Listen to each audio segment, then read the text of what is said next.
this, and now we are where we are. And if you want to talk about, the toddler analogy, that goes over to the executive branch. And whether it's like President-elect Musk or President-elect Trump or whoever it is, they clearly have no idea what's going on. Yikes. Wow. We go to bed at ass o'clock. Yep. And we woke up to go, wait a minute. President Musk is going to blow up the economy? Yep. Well, thank God we haven't just declared a state of emergency for bird flu out here.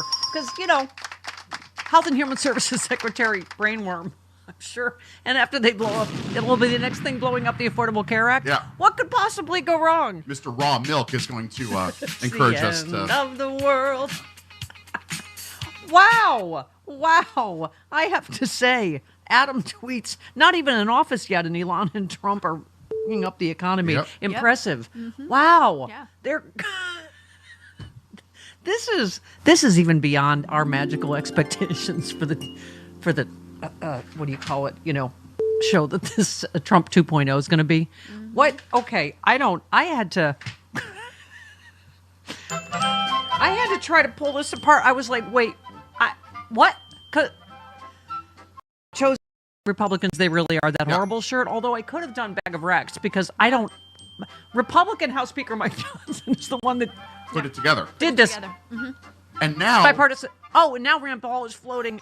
Bottom. There you go. Yeah, I guess. Yeah, he's a posse bottom. For someone that won as an alpha male. Oh, not even a power bottom. Okay, listen. I don't understand what's happening. So this is their own... Yep. Because... They were scared by tweets. Yes. Elon Musk's tweets. Yep. Who? They were scared by tweets. Oh, speaking of which, who tweeted, "This chaos would not be happening if we had a real president. We will in 32 days." That is happening because of that guy. You don't have to...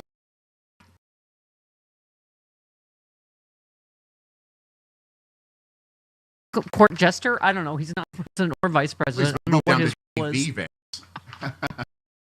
This is how it's going to go. So this is... Right. Who are willing to pass a bipartisan bill. Thank you very much. Okay. Yeah, Jasmine Crockett, I'm just sitting here drinking my tea, watching this. I am sipping my tea. Yeah. Let us know how this all works Or maybe out. something harder. Yeah. I don't... Okay. Even for them, this is really I know, it's just unbelievable clown show. Right. Dino Badala, who will join us tomorrow, I believe, says, Mike Johnson did every single thing Trump ever asked of him. But yesterday, Trump publicly ridiculed Shiv Johnson and his budget deal because Musk told him to do that. I cannot wait to see more of the GOP brawls. Democrats may actually end up controlling the House before 2025 if a few House Republicans in swing districts resign. Which is entirely possible. Oh my God. He's not even in yet. Look at chaos. See? Clyde's already upstairs barking. I don't know, because dogs, cats living together, bird flu, the government shutdown just before Christmas. Oh, what could go wrong? No TSA, no air traffic controllers. No, they'll have to work. They just won't be getting paid. They won't be getting paid. They'll have to work because they're essential. Oh, good. Sleepy air traffic controllers. That pay. Yeah, hungry because they can't afford food. Now arriving. Their now children arriving. And wives and husbands won't be getting Christmas presents this year. Now arriving. Gate 4, Gate 5, Gate 6.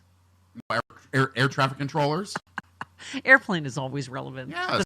It is. Yeah, it's fantastic. So Tennessee Holler says it's not that complicated. Trump and Vance are asking for the debt ceiling raise to be included in the deal now because they know their tax cuts the rich will add to the debt again, which they don't actually care about and don't want to hypocritically be the ones to raise it. That's exactly it. Mm-hmm. I mean, Jasmine Crockett, too, was saying he's the only president that's run up $1 trillion in debt.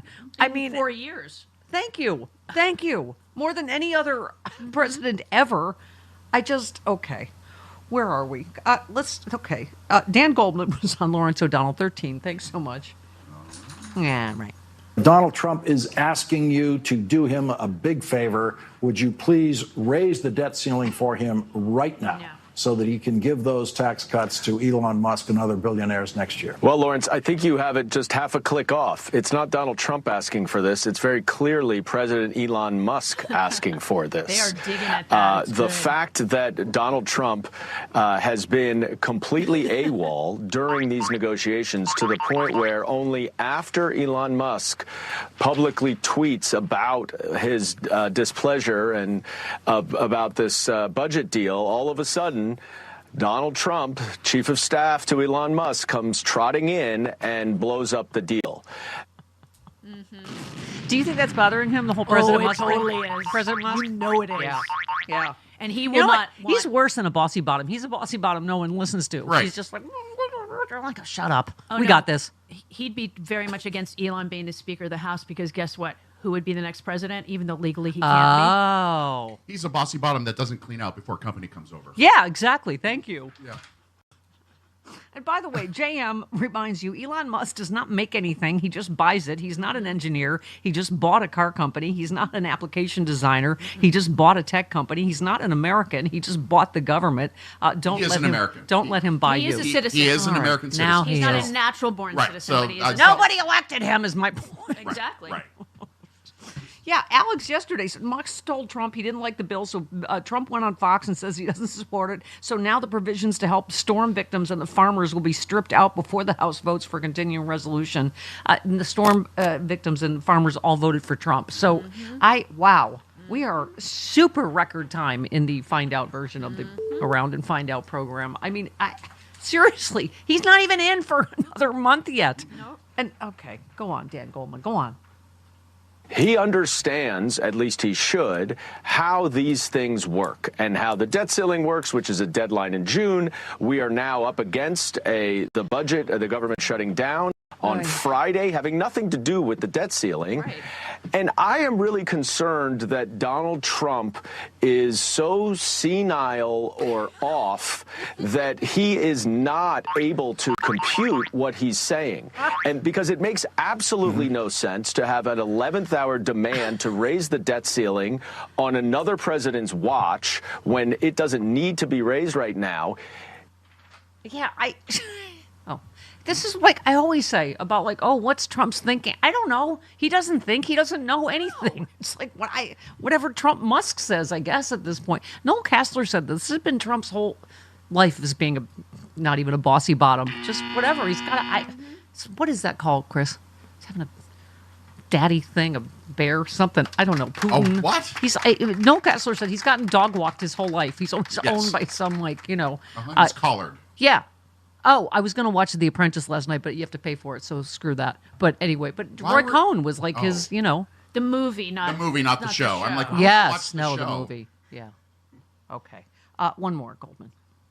I think they've been clearly, as Donald Trump has been asleep at the wheel. This is being negotiated intensively for weeks now. I find it hard to believe that Trump was not clued into what was going on, but probably more likely just paid no interest until his benefactor, the one who spent nearly $300 million to get him elected, the one multi-billionaire richest man on earth who has numerous federal contracts, chimed in to oppose this bill. Yeah. One last one, Goldman. And all of a sudden, Donald Trump scrambled to try to kill it because his puppet master said so. And this is one thing when you have Donald Trump governing by tweet, as he did in his first term, where he was in communication with Congress. But now you have Elon Musk, an unelected oligarch, governing by tweet. Now, this is absurd. And what we have here is a bipartisan deal that Mike Johnson, the Speaker of the House, negotiated and brought to the House that has been scuttled by Donald Trump and Elon Musk and is putting us on the brink of a government shutdown. Mm-hmm. He loves his strongmen. For a party of homophobes, he really likes his. I don't. I have to pick apart what he was. First of all, you know how Trump loves being called a puppet. Putin puppet. And now he's not a puppet. Not a puppet. Now he's a Musk puppet. Puppet. No puppet. You're the puppet. Sorry.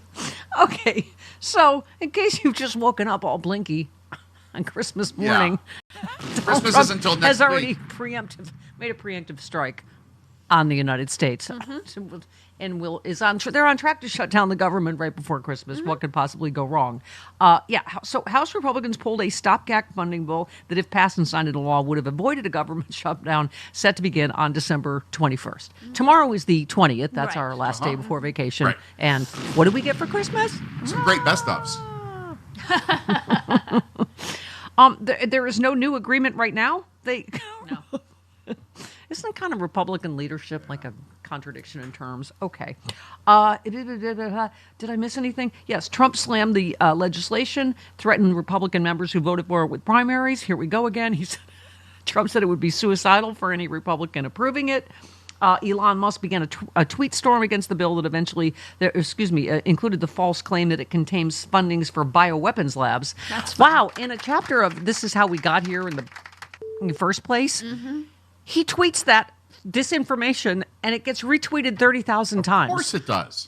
And it's a complete lie. So they're going to shut down the government based on a complete lie that Elon Musk amplified. Same way they got there in the first place. And by the way, that is cheating. This election they did cheat again. It just was all out in the open. Right. Well, mostly, who knows? If it wasn't, how would we know? Oh, this just in. Trump insists Mike Johnson must act decisively and tough on spending bill to remain speaker. He can't. You know, this big bag of rats may just Lord of the Flies themselves before we even start this whole, thing. Flies and rats. So alpha, bossy bottom, soy boy Donald Trump, Yep. who's controlled by Putin and Elon Musk, Yep. says that Mike Johnson must be tough. Okay.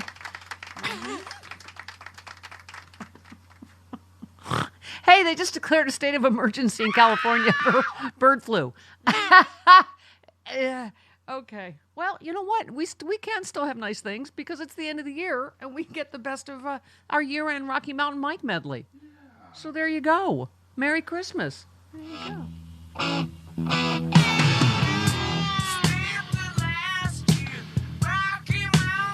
Mike. When you finally decided to tie the knot, but you're also not ready for 4 more years of Biden, it's Bloodbath and Beyond. 14 tri-state locations, including Lakeview, Schaumburg, Downers Grove, Aurora, Elmhurst, and Skokie. Golden sneakers here for sale at Benatar. You're a fart maker, deal breaker, big figure, don't pass gas around near me. Reunited and it feels so good. Reunited, go to prison, he should. I didn't do nothing. Don't be stupid, Medinoff. I need you to oversee him and make sure he doesn't screw it up. Okay. Come, Natasha. No, Boris, darling. I'm going to be with Trump. My name is now Melania. That? You must be crazy. Look what you do to yourself. I really don't care. Do you? And here's to you, Mr. Robinson. Jesus knows what you do with your phone. And your bone. He sees that Waltz is our man. Kamala's got a plan. That Waltz is a man, not a weirdo.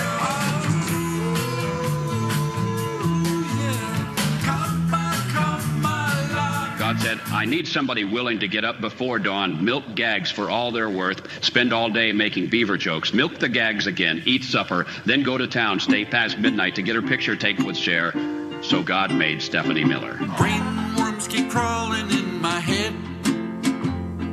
Just like the guy who paid 2 hookers to be the vet. Yep. Don't know when to quit. Those brainworms are crawling in my head. They keep munching.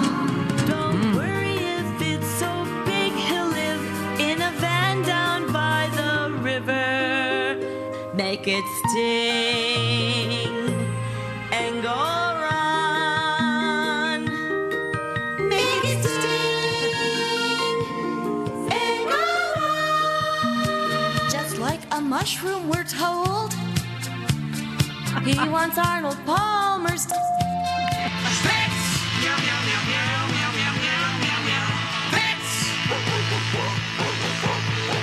Mr. Wizard? Yes. Watch Mr. Wizard. That's what all the kids in the neighborhood call it. Yes, that's how the show starts. But You know what I call it? I call it grooming.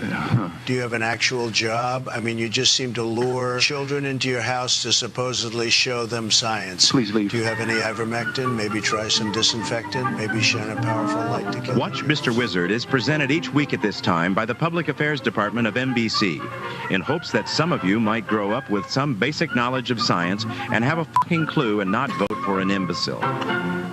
Thank you, Rocky Mountain Mike. Yay. All right, jam-packed show, 22 minutes after the hour. This portion, I just want to lick you like a giant man cone. Good morning. Oh, man. Stephanie Louise Miller. I like that. I'm happy to be a man cone. Yeah. Hey, Good morning, happy Bob. holidays, everyone. I'm the man cone. I'll be like the new elf on the shelf. The man cone. The man cone on the drone floating over New Jersey. By the way, yes, this is, I read a Fred Wellman tweet. He entitled it Mass Delusional Stupidity, Drones, Politicians, and Physics. I mean, it's just, we have reached I read your tweet the other day about Brondo, because we cannot be more peak idiocracy right now, right? Absolutely. Absolutely. I mean, all you got to do is look up, and there are things in the sky, whether they're stars or airplanes or... Ooh, don't look up. We're in Idiocracy meets Don't Look Up. Yeah, no kidding. And, it occurred to me the other day that, if you drive around the highways, especially here on the East Coast, I don't know what it's like in California, because I don't know, I don't recall noticing, but over here, there are signs everywhere that says speed enforced by aircraft. What are those aircraft? They're obviously helicopters. You're driving up and down I-95 here on the East Coast.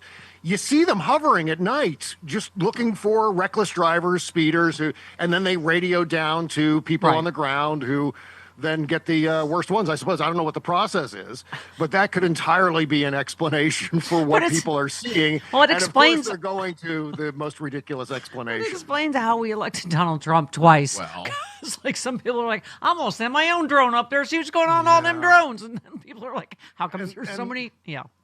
And then the police have to warn people not to shoot down the drones.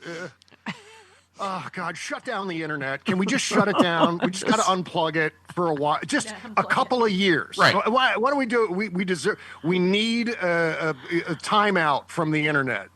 All of American society. I think, you know what? I say that half jokingly, but the other half is like, as someone who worked his entire career on the internet, I feel like we just weren't evolved enough. We weren't ready when it came along.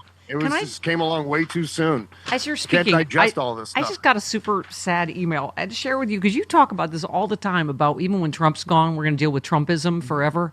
And, and this just conspiracy theory, anti-vax, whatever, fill in the blank idiocy, stupidity. But David in Alabama wrote, Mama, earlier this week, a friend of the family told us her adult son was diagnosed with COVID. Instead of getting treatment from medical professionals or taking guidance from his doctor, he literally injected bleach into his veins. He died, of course. Trump's incompetence from his first administration is still killing people. God help us with his second. And you can tell Bobby Brainworm is just saying whatever he thinks he needs to say now to get, confirmed. And he's on tape, Bob. Yeah. They keep confronting him on tape, and he's like, I didn't say that. They're like, here it is. He is on record saying there is no safe or effective vaccine. And now he's trying to, back. But you can tell even Trump knows they're getting cast already as, extreme lunatics. And he's like, oh, we're not going to take the polio vaccine. Don't you worry. Well, the guy that advises Bobby Kennedy has already asked for it to be revoked, the polio vaccine. Yes, of course. And here's the shell game that we're going to see in the next 4 years. I say with a big sigh, exhale. They're going to say, okay, look, we're not opposed to vaccines. We kind of saw this a little bit on the Hill yesterday when RFK Jr. was up there meeting with members of the Senate. And they said, well, we're all in favor of vaccines. That's fine. It's the mandates we're opposed to. And what people are going to do is they're going to get confused between, and I'm talking about the low information voters who don't follow this on a regular basis. They're going to say, well, I think a great middle ground is to have the vaccines, but to eliminate the mandates. The mandates are almost entirely the point. Yeah. Everyone has to get it in order for it to work. If only piecemeal pockets of people are getting the vaccine, whereas the polio vaccine or any other vaccines, then it's going to spread like wildfire in the places where it's not being mandated. Yeah, they count on responsible people to protect the irresponsible ones. The traffic laws apply to everyone. The traffic laws are not optional. They're mandatory for a reason. I challenge you. And you know what monitors traffic? Drones. Okay. Drones, speed enforced by aircraft. And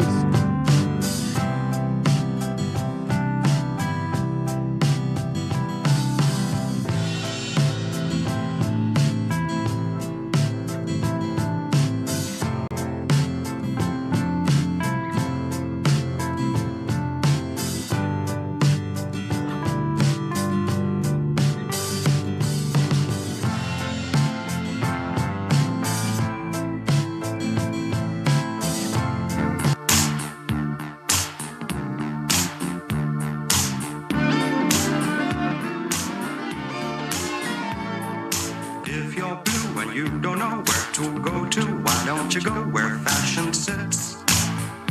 Putting out Stephanie Miller. What? Yes. Oh, please. Tap dance away. 27 minutes after. This is like an epic Thursday show. We have Dr. Doom live from Ukraine coming up.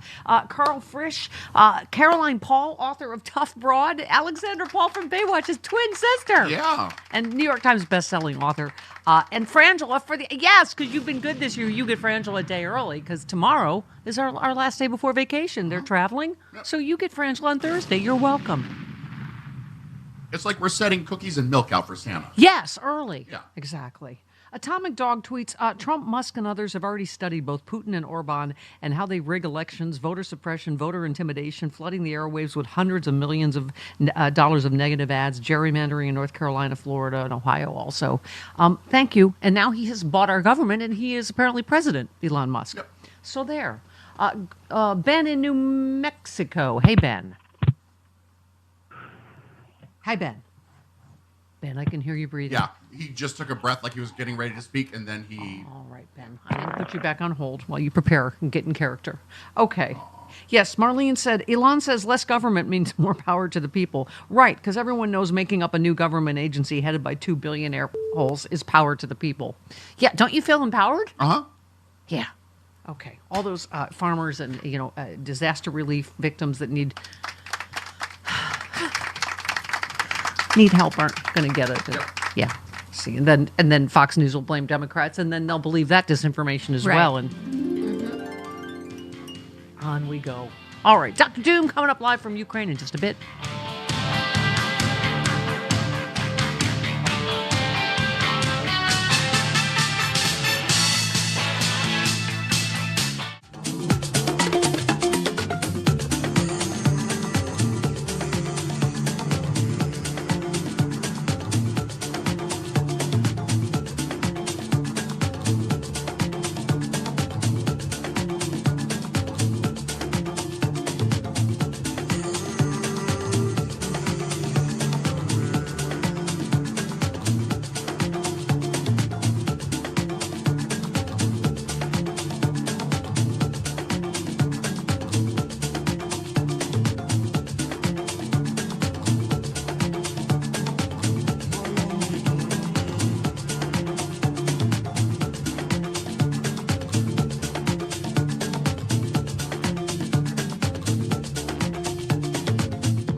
A majority of Americans support a wealth tax. But, surprise, surprise, the wealthy Republican mega donors who've been plying Supreme Court justices with gifts and vacations do not. And if those justices don't recuse themselves from a case I'm about to explain, it will be a grave conflict of interest and potentially block Congress from ever enacting a wealth tax. Moore versus United States concerns a one-time tax charged in 2017 on profitable foreign investments, regardless of whether investors cash them in. The plaintiffs argue that the tax is unlawful under the 16th Amendment, which gives Congress the power to tax incomes. Right now, the super wealthy can take advantage of increases in the value of their stock portfolios by using that stock as collateral to borrow all the money they need instead of taking taxable income. It's a way to have their cake and eat it too. If the Supreme Court buys the argument that the Constitution does not give Congress the power to tax increases in the value of investments, that would make it impossible to ever pass a wealth tax. But here's the kicker. This case raises profound conflicts of interest on the Supreme Court. Justices Samuel Alito and Clarence Thomas both accepted luxury vacations from billionaires who stand to gain financially and are tied to conservative political groups that are responsible for appealing the case. No wonder Americans don't trust the Supreme Court. So what can you do? First, share this video to spread the word about this little-known case. Second, contact your representatives and urge them to demand that justices with conflicts of interest recuse themselves. And third, if your representative doesn't support a wealth tax to combat inequality, replace them with somebody who does. With so much at stake, now is not the time to sit on the sidelines.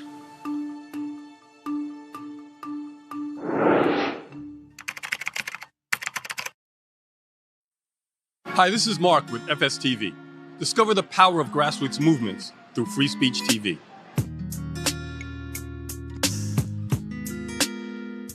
Kids will be kids, which just goes to say kids will be curious. They get into everything, everything. If there's a loaded firearm in the house, they could get their hands on that too. Keeping firearms locked, unloaded, and stored separately from ammunition in a place inaccessible to kids can help keep your loved ones safe from family fire. Safe gun storage saves lives.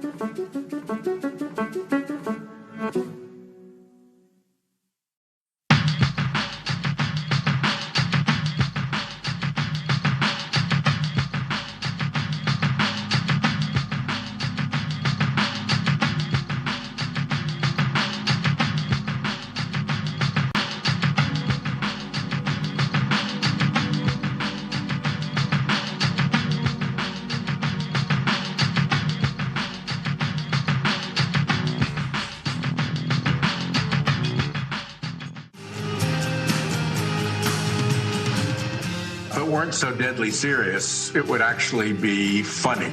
I mean, it's hard to know what the right metaphor is. Is it the, gang that couldn't shoot straight? Is it the Keystone Cops? Is it the clown car? Whatever it is, the toddlers are clearly running the kindergarten over at the House Republican caucus. This is no blame to Senate Republicans. We had a deal. Everything was fine. Chuck's concern about, getting everybody together was about timing, about getting this bill done and through the parliamentary process before there was a shutdown. Thank you, Senator Whitehouse. 34 minutes after the hour. I mentioned this. So Musk retweeted something and said, we're funding bioweapon labs in this bill. The text he refers to says nothing at all about bioweapons. The provision is part of a long-sought reauthorization of the Pandemic and Hazard Preparedness Response Act, yada, yada. So as I was saying, this is how we got here. 30,000 times that disinformation was retweeted. Yep. So this is the problem, as I keep saying, the disinformation is not going to go away. Trust me, if you tune to Fox News, I'm sure they are right now blaming Democrats for this completely Republican and Trump and Musk created chaos and possible government shutdown. Well, they're also blaming Mike Johnson. They're really going after Mike Johnson. Oh, yeah, because look at how they're going after Liz Cheney. It is terrifying. Yeah. And by the way, what do I keep saying every day? You aren't going to need evidence or crimes in the next Trump administration. And on cue, this, what do they call it? Interim report? Yeah, and they're referring it to the DOJ. Right. For prosecution. It's like pre-crime, like Minority Report. Right. Exactly. Thank you. But Chris Murphy said it best, Jesse. He said, I read the headlines about the Liz Cheney criminal referral, and almost every single one of them in the mainstream media played this straight as if it was a normal function of a legislative power instead of telling the truth, which is that this is made up out of thin air. As in, there is no crime there. There is no there. She is not legit. They're trying to create the premise by which to charge her. And it reminds me of Trump about, Ukraine, about the Biden thing. You're like, just say there's an investigation. Right. I'll take it from there. Like, there doesn't have to be any crime or any charges. Just create that, Liz Cheney's under investigation. Liz Cheney's blah, blah, blah. I mean, this is, if you are not sincerely terrified, I don't know what to tell you. Christopher, who said... Uh-oh. Hang on. We'll have more time to prepare. Who said their allegations do not reflect a review of the actual evidence and are a malicious and cowardly assault on the truth. No reputable lawyer, legislator, or judge would take this seriously. Who said that? Mr. Heatmiser. No, that would be Liz Cheney. Liz Cheney of this ridiculous...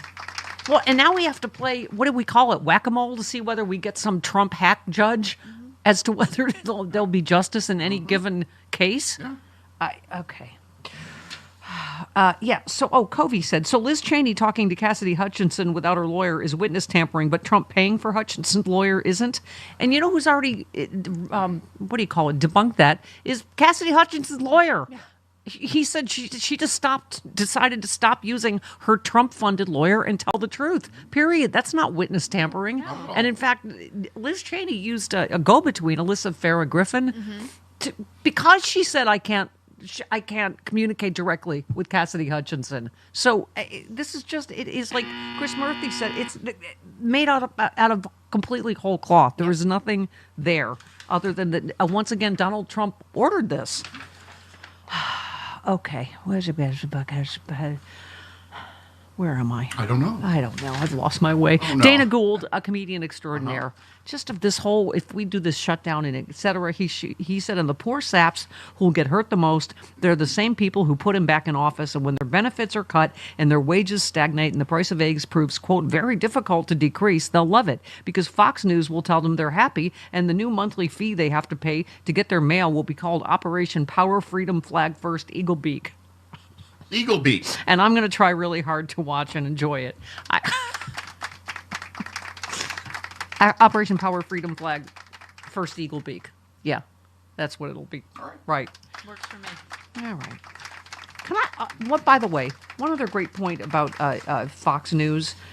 Someone was talking about how it's been outlawed in several countries because it is pure right-wing white supremacist propaganda. Mm-hmm. And, you know, I can't understand how, like, South Korea just shut this down in like seconds. And we're just struggling to, I don't even know what we're struggling to do. They don't have a First Amendment. That's it. Yeah. I'm enjoying Blue Sky. Can I say just for this tweet alone? Because they're smart. They're still smart and funny to be found. Forrest Plump. Blue Skies. Maybe Van Gogh was also friends with Jeff and HR, who would not shut up about his pickleball league. That was funny. That's really funny. Yeah. It takes a second to get it. And you're like, funny. Can't hear about it anymore. Okay. I think we'd have, if Van Gogh were alive today and he had to listen to one more Trump speech. Woo! Okay.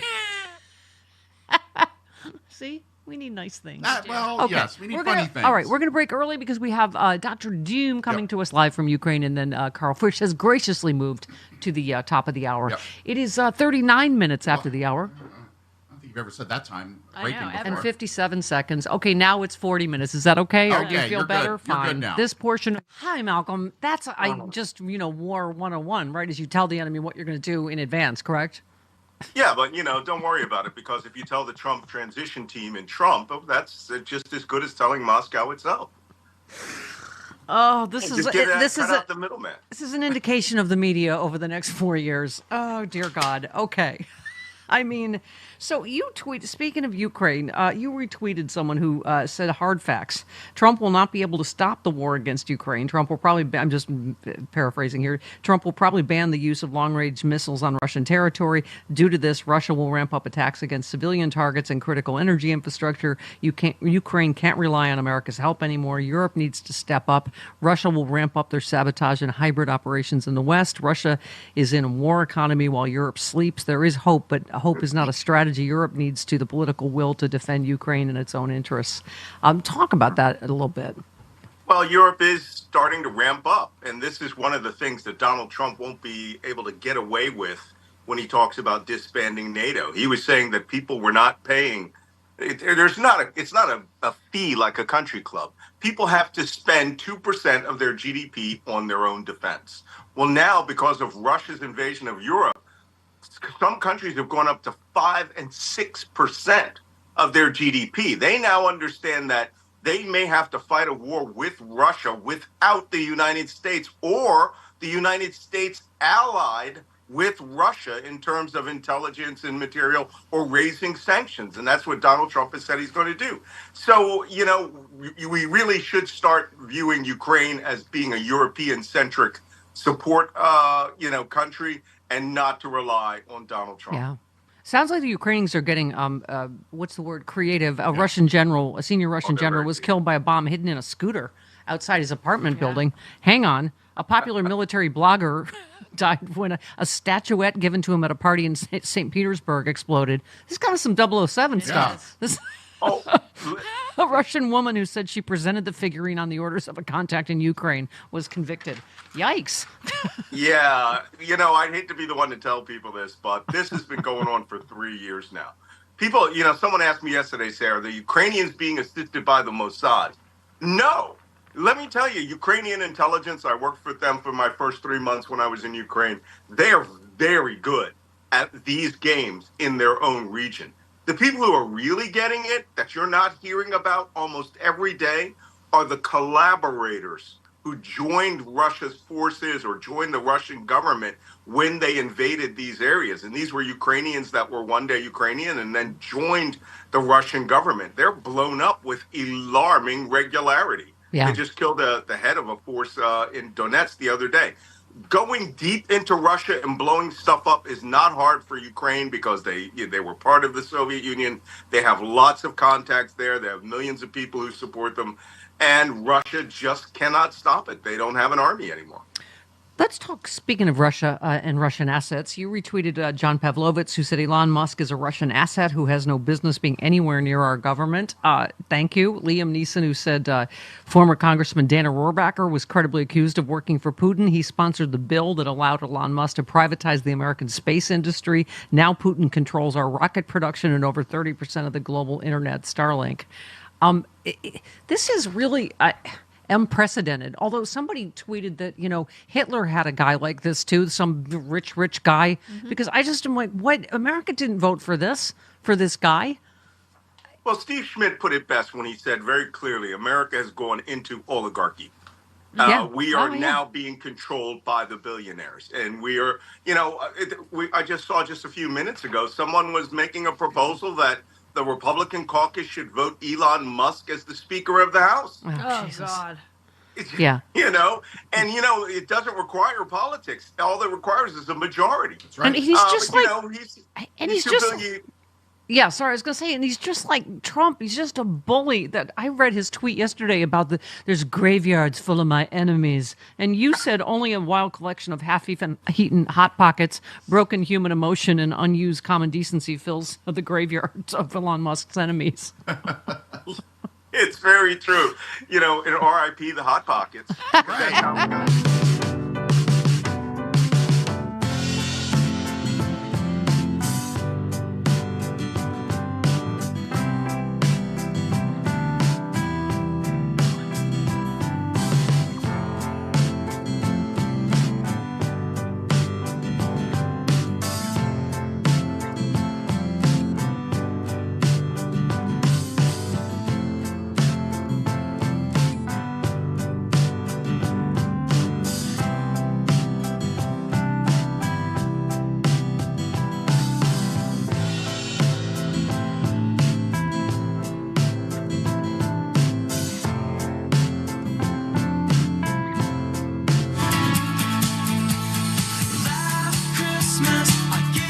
Stephanie Miller.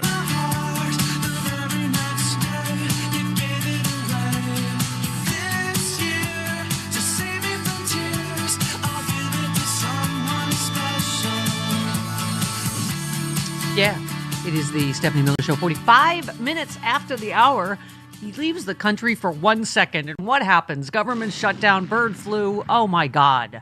Here he is. If I'm going to get bad news, I want it from him because he's very handsome. Dr. Irwin Redletter joins us now. MSNBC medical expert. Dr. Irwin Redletter. Here he became Dr. Doom. Dr. Irwin Redletter is the founding director of the National Center for Disaster Preparedness and senior research scholar. Dr. Doom. Hiya. You went for the relative calm of there, Ukraine. Stephanie. You went over to the relative calm of Ukraine. And not stay here in the government shutdown chaos. Believe me, that's hardly a joke. It was pretty damn calm and politically, in a weird way, nice and that's not normal. I don't know what to call it, but it was a good refresher to get out of U.S. politics for a few days. Yes. Well, the Republicans are going to possibly shut down the government. They have blown up because President Musk told President Trump to blow up was it called continuing resolution? Okay. And Gavin Newsom has declared a state of emergency in California for bird flu. So good morning, Dr. Doom. Well, it's actually almost evening, but I get the point. Yeah. Yeah, he has issued an emergency proclamation in response to growing concerns over bird flu cases in this state and across the country. So more cases were detected in Southern California dairy cows. The CDC's recorded a total of 61 human cases of bird flu across 16 states, more than half of those, 34 being in California. So go ahead. Well, there's good news here, though. The good news is at least we have a new head of the Health and Human Services yes. and head of CDC, right, who are vaccine deniers and want to postpone all kinds of infectious disease research, but only for 8 years. Right. So those of us who will be left 8 years from now, I guess we'll have something to talk about. By the way, one California raw milk dairy has issued a voluntary recall after bird flu was detected. That's the other thing that Bobby Kennedy promotes is the raw milk. Okay. So, Doc, I don't know what to say. Here is, by the way, just you in Warsaw Airport is magic. But yeah, okay. That's awesome. Let's just listen because this is on tape, Bobby Kennedy. There's no vaccine that is, safe and effective. The polio vaccine contained a virus called simian virus 40, SV40. It's one of the most carcinogenic materials that is known to man. In fact, it's used now by scientists around the world to induce tumors in rats and guinea pigs in labs. But it was in that vaccine. 98 million people who got that vaccine in my generation got it. And now you've had this explosion of soft tissue cancers in our generation that kill many, many, many, many, many more people than polio ever did. Did it cause more deaths than avert? I would say I don't know because we don't have the data on that. So yesterday, first of all, go ahead. I did not know that brainworms could actually speak, but apparently. I mean, but yesterday they asked him, "What's your position on polio vaccines?" Oh, I'm for it. I mean, he's going to say anything he has to get confirmed. Yeah. But go ahead. No, we're talking about. It's beyond just an anti-science, anti-vaccine. This is into real craziness, really dangerous way of thinking about what needs to happen for the public's health. And he would just be an oddity, kind of a outside-the-box weirdo, except he's going to now have control over 80,000 employees of Health and Human Services and an enormous budget. Yeah. That's where we are. I mean, you tweeted, "I am fed up listening to ideologically obsessed lay people in Congress arguing about the validity of established science." And it's just the fact that you have to say all this, but you have to, Doc. You said, do childhood vaccines cause autism? No. I mean, absolutely no. Did a disgraced British doctor falsify data establishing a fake link between childhood vaccination and autism? Yes. But this BS was refuted, debunked, and dismissed by an extraordinary number of scientific studies. Yeah. Well, look, we're dealing with a new generation leading government that are either nuts or they're so anti-scientific and anti-reality that we're going to be struggling for a long time to try to deal with the consequences of having Bobby Kennedy Jr. lead this, this new health infrastructure that Trump has decided. But one of the things I'm hopeful about, seriously, is the possibility that enough people in the U.S. Senate will reject his bid to become Secretary of HHS, which leads me to suggest that all of your listeners, all of us really should be communicating with our Senate offices and tell them that this is really completely unacceptable. And we need to flood the offices with protests. Yeah. Well, I mean, and again, Matt Gaetz is a perfect example of, you can't just lay down and get cynical and say this is all just going to be inevitable. So, but by the way, see, you went to, as a doctor, the point that we keep making in general about why so many people voted against their own self-interest. But this part of vaccines I can't understand. You said a very bad idea to put your own child at the risk of measles, whooping cough, polio, etc. Why would you do that? Well, same answer as how we got here: disinformation, and it's tragic in this case. You said during COVID-19, were you less likely to die or be hospitalized if you received the vaccine? You said yes. I mean, it is irrefutable. You said, the chances of living through a deadly pandemic and staying out of the hospital were just simply and statistically better if you got vaccinated. You want to roll the dice, not get vaccinated, defy the odds, be prepared to face the consequences of a very bad, uninformed decision. And, at least 1 million of us did and died. And it's like we've memory hold that. And by the way, you recall that the highest numbers of death rates in the United States were in the Republican states, the red states, where they had the least acceptance of the vaccine. And it's a price that a lot of people, I guess, chose to pay. But why? I'm befuddled. Yeah. I just don't get it. As someone said, but at least that one trans girl that lives in your state can't play badminton, so that was worth it. Sorry, I'm competing with a boarding call right now. But okay. Yeah, you are. But we're not getting on this plane till we're finished talking. Damn it. Yeah, you tell that guy, loudspeaker man. Yeah. Hey, we're not going yet. You're talking to 6 people in Warsaw Airport. I'm talking to 6 million. Pipe down. Okay. But you just, to finish up your point on Twitter, Doc, you said, finally, policymakers should understand that an individual's personal decision to opt out of not getting vaccinated for a certain condition makes that person a threat to others, the elderly, the very young, people with chronic conditions that could be harmed by that person carrying a virus that could kill or injure vulnerable people. That's why we call these kind of concerns public health. And that's why it's the duty of a responsible government to mandate certain measures like some vaccines to keep all of us safe. I mean, if we're going to make this voluntary, Doc, so they're depending on the responsible people to protect the irresponsible ones, and that's not how vaccines or public health works, is it? No, Stephanie, I've been using this analogy. So if you broke your leg and the doctors say, we got to fix this, otherwise you'll never walk properly. You say, I don't care. I don't want to do it. It's fine. You'll limp. But when you say I'm not getting a vaccine or I'm not getting my child vaccinated, you are risking everyone else's child. Just this is the way it is. I think it's your boarding call, and also you've arrived at the 3rd floor, which is lingerie. I love hearing Polish. I like it in Polish. You don't speak Polish, do you? My mom. You don't speak Polish. I don't, but my mom's original maiden name was Fushvistylo, and that way what he said. Yeah, they changed it to Wagner. Okay, Doc, we're gonna let you go. I love you so much. Thanks for doing this from the. Okay, you know Sorry what? for the background music here, but we'll see you next week. I feel like I want a polka. All right. See you next week. Thanks, Doc. Bye, Doc. Wow. That's all right. I've never done that before. Never interviewed anyone from Warsaw Airport. That's What's fun. this now, for Oh, God's boy. sakes, what is this? For God's sakes, really? Do I need government shutdown, bird flu?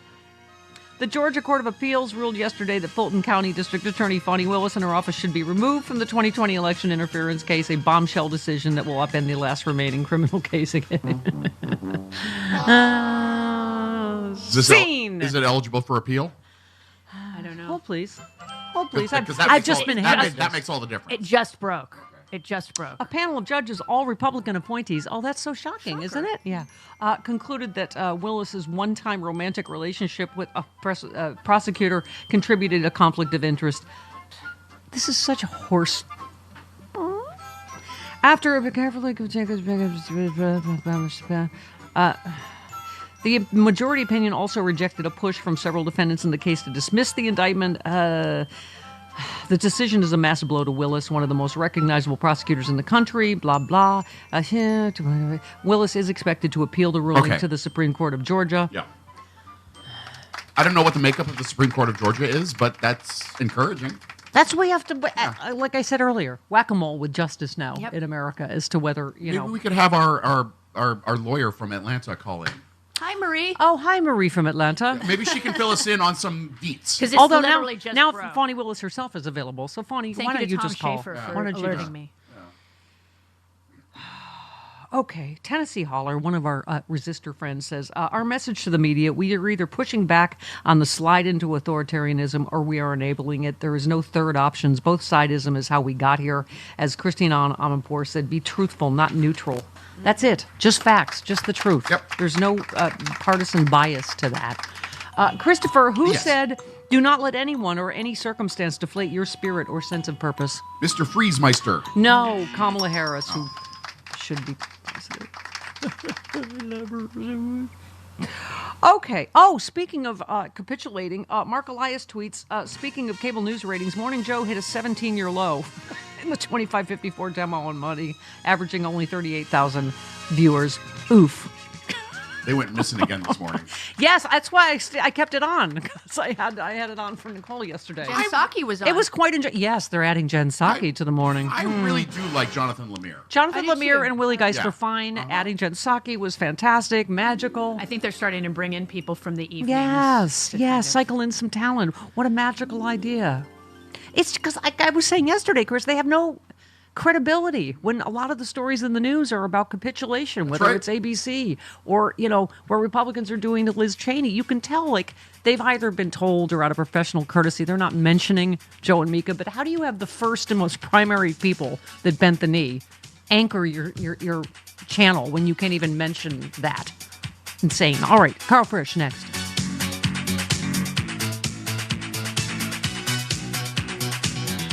Every day, thousands of kids start vaping. And I can't let this happen to my kid. Of course, it's awkward to talk to your kids about the dangers of vaping. Hey, bestie, how sketch is vaping? It's hard to get their attention. Ready? Go. Yes, look at that. You didn't even turn yours over. So if you want to talk to your kids about the dangers of vaping, you have to get it trending. Right, Backpack Kid? Let's do it. First, invite your kid to do the vape talk. Let's try this. All right. Why is he here? Yeah, I gotta get it trending, honey.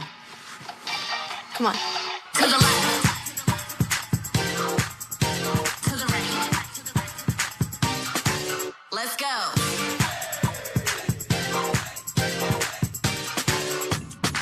Oh, honey, can we talk? Yeah, what's up? I see a lot of your friends vaping. Visit talkaboutvaping.org for tips on when and how to have the vape talk. We're inviting you to tune in to The Freedom Side, our weekly program where we interview experts about local struggles, geopolitics, and everything in between.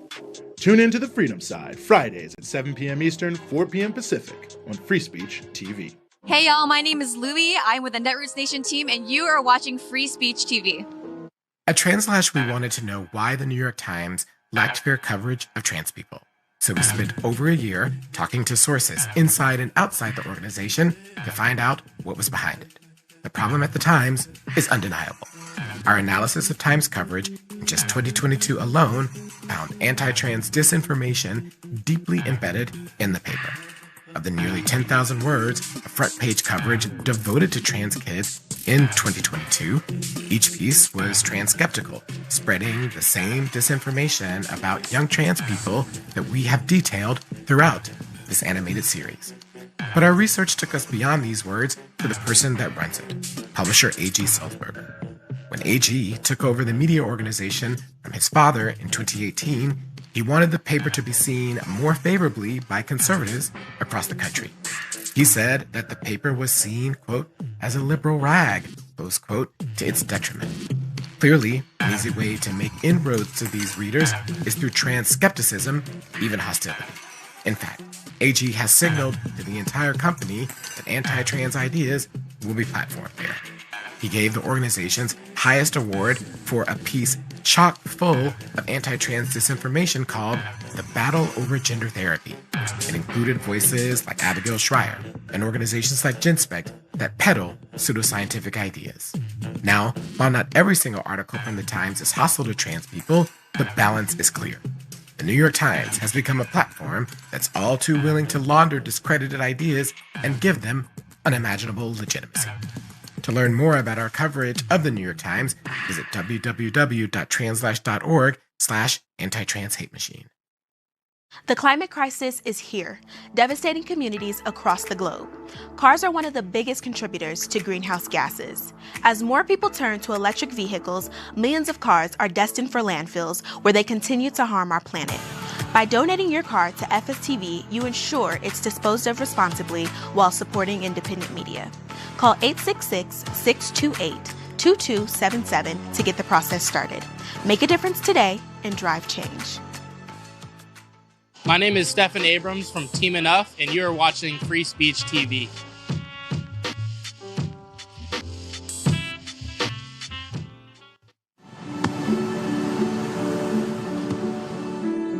I don't remember how it started.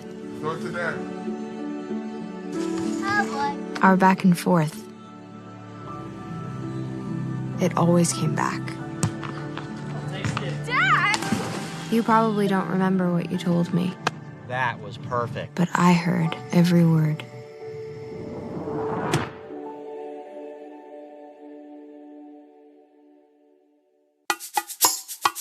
How did we get so politically divided? Well, it's not because both sides have gotten more extreme.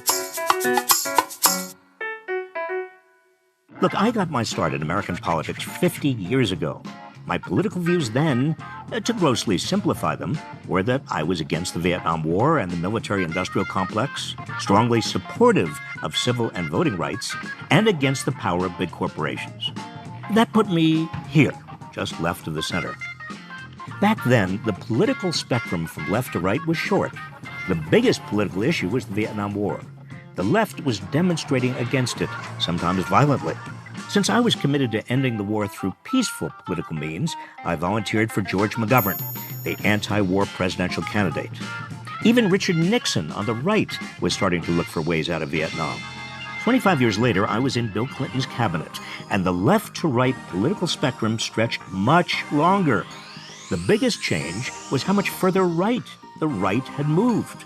Ronald Reagan had opened the political floodgates to corporate and Wall Street money, bankrolling right-wing candidates and messages that decried big government.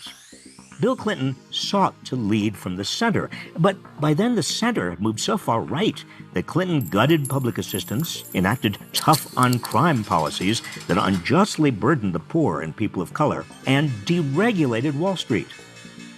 All of which put me further to the left of the center, although my political views had barely changed.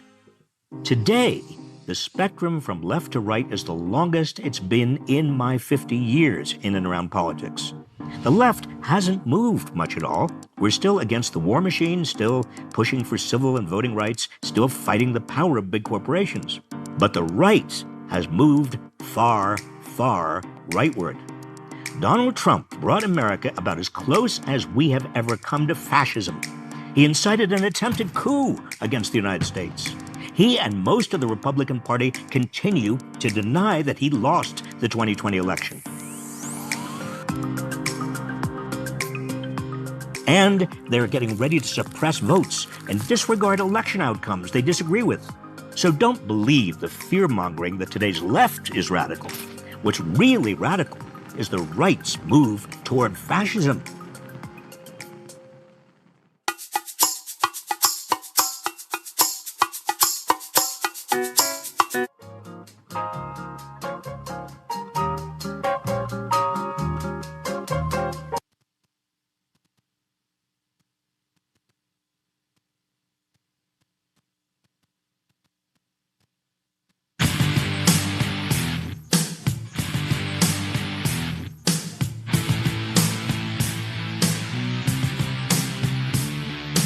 It's the Stephanie Miller Show.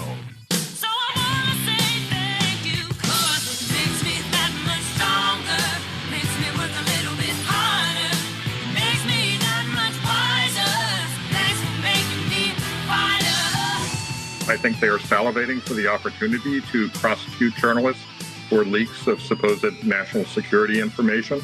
I think that they've already threatened to revoke the licenses for stations affiliated with some of the major networks.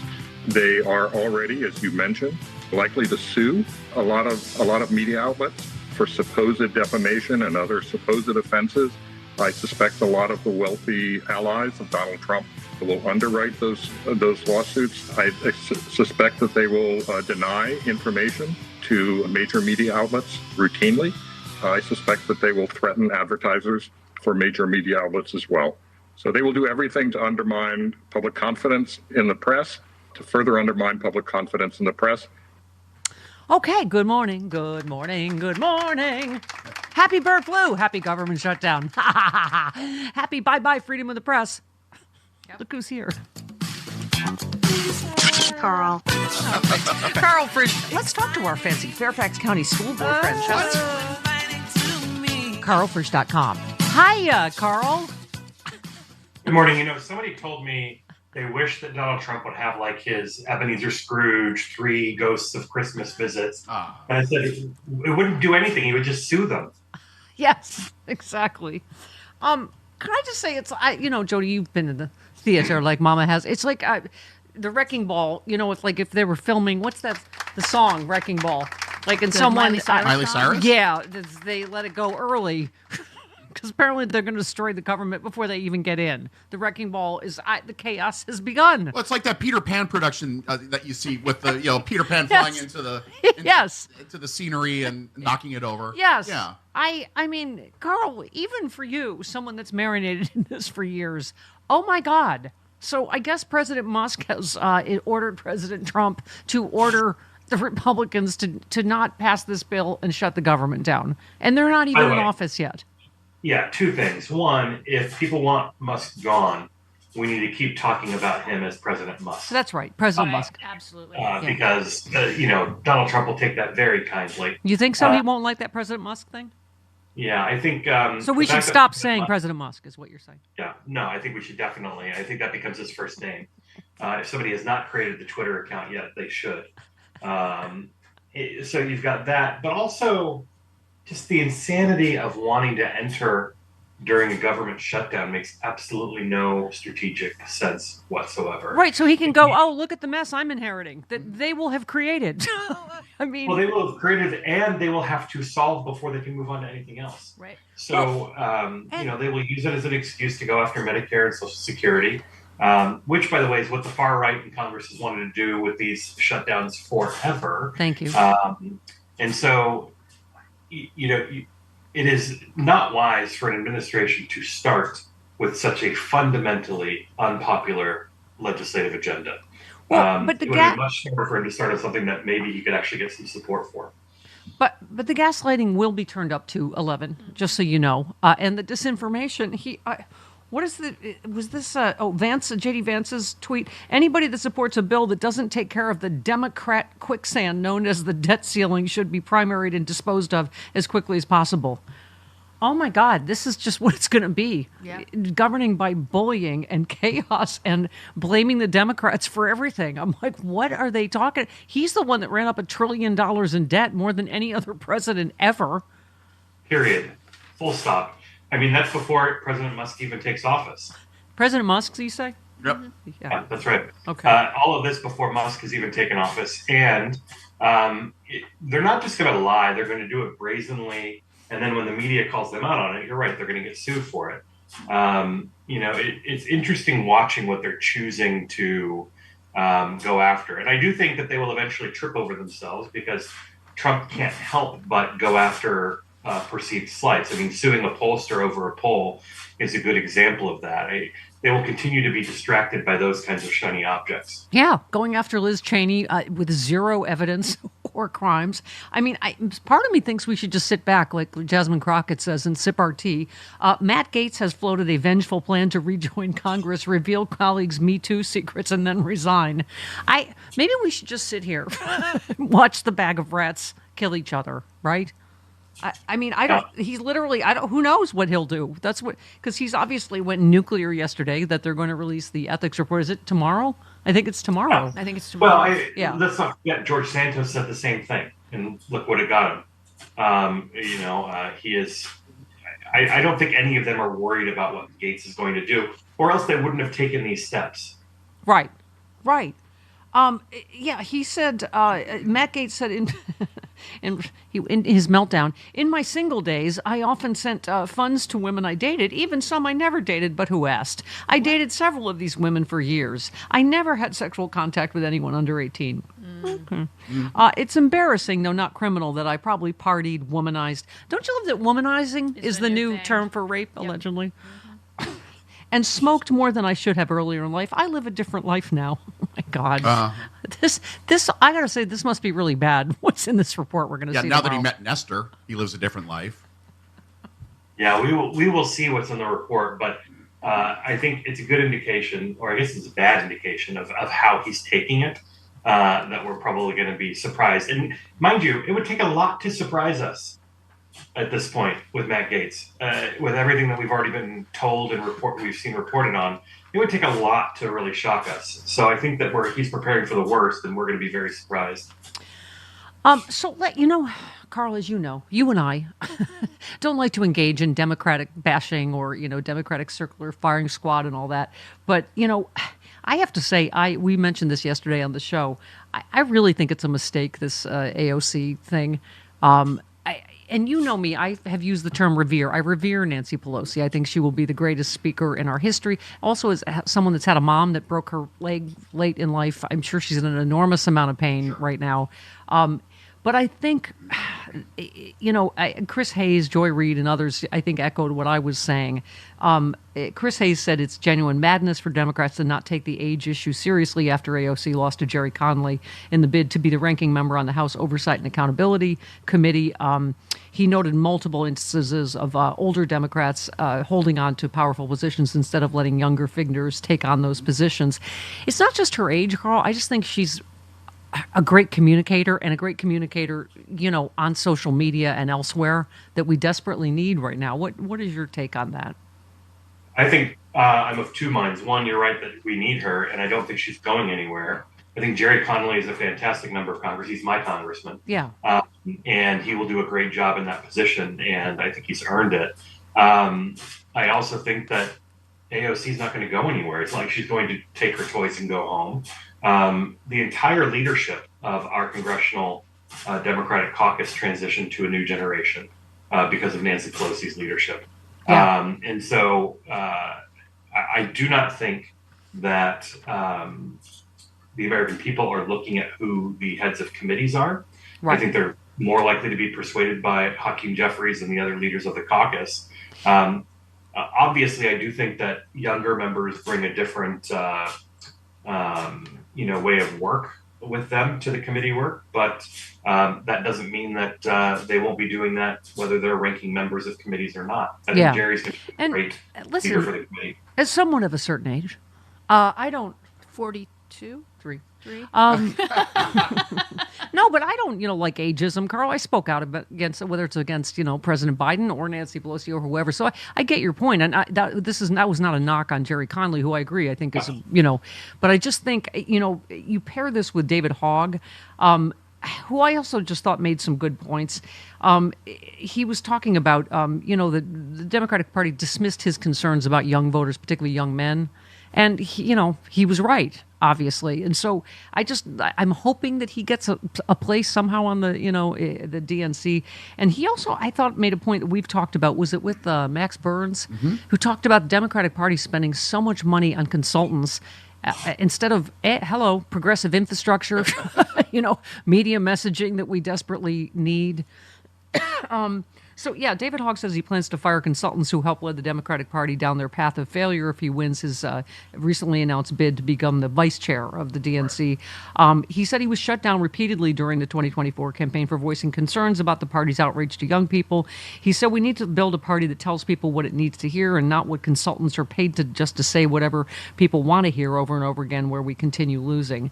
And again, don't want to do Democratic circular firing squad, but obviously I think there are some valid points there. What do you think? Of course there are. I mean, we'd be silly to not learn from an election defeat.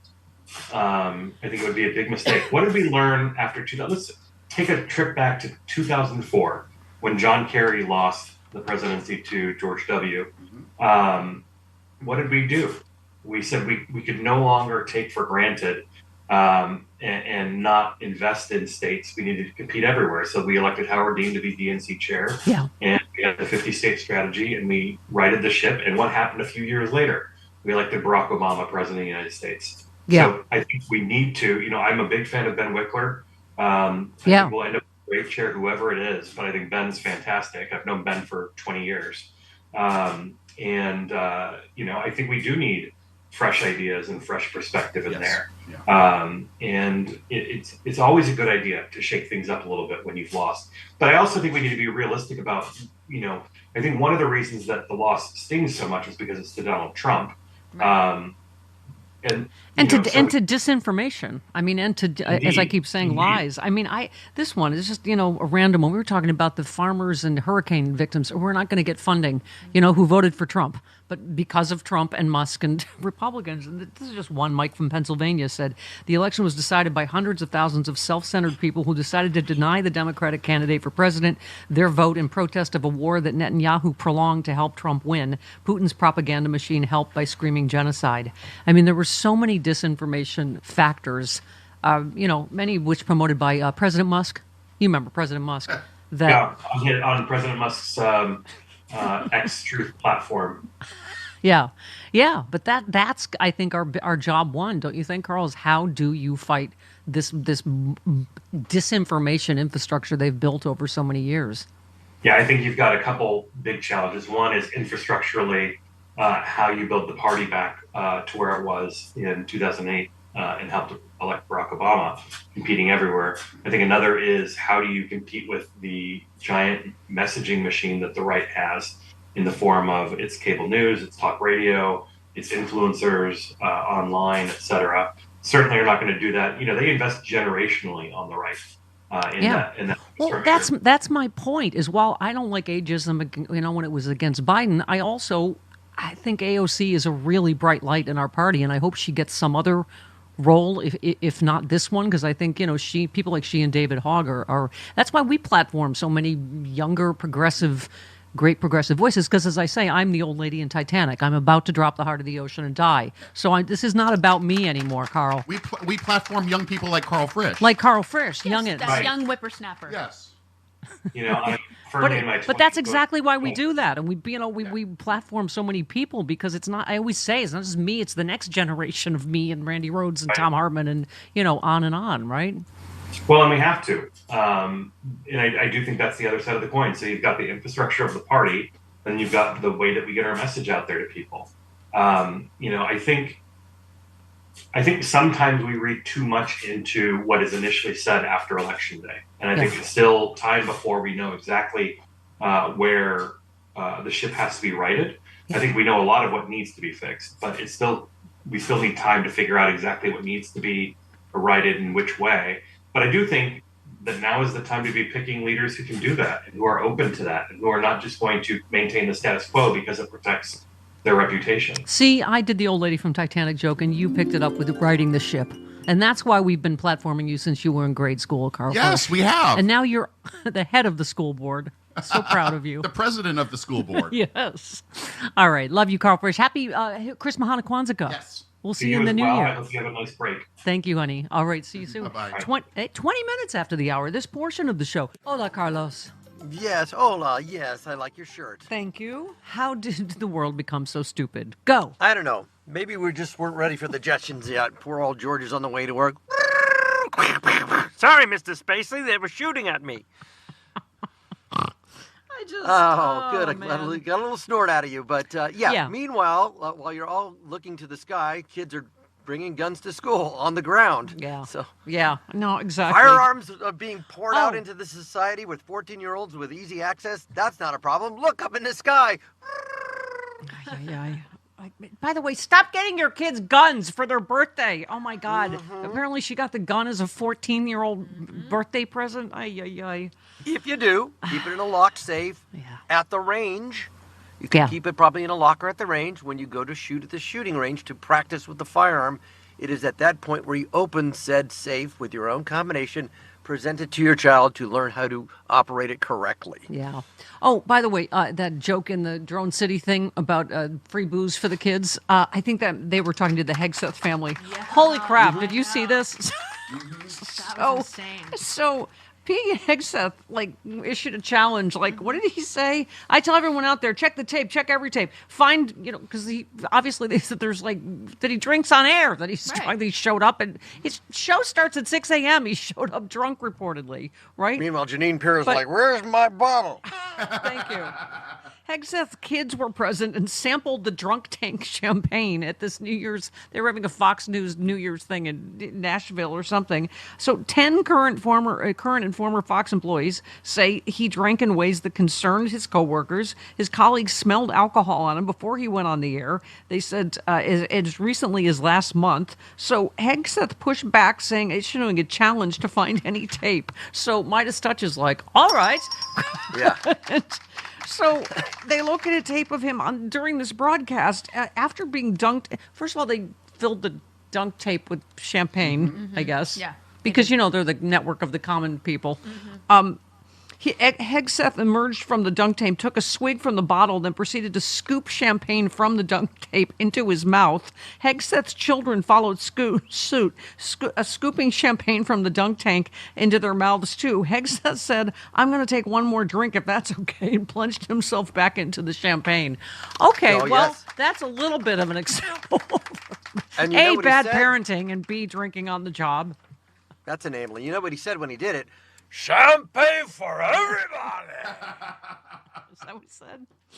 I mean, and as if he's already not wildly unqualified. They found this tape of him with these crazy conspiracy theories about January 6th. There are reports, in the New York Post and elsewhere, and just from, common sense, that Antifa folks took advantage of this to try to get to the front and try to agitate and create openings for themselves. They want chaos, ultimately. I could even spot it. You can see the helmets where there's a Donald Trump bumper sticker on the back quickly put on it so they could look like they wanted to stop the steal, but what they really wanted to do was further the narrative.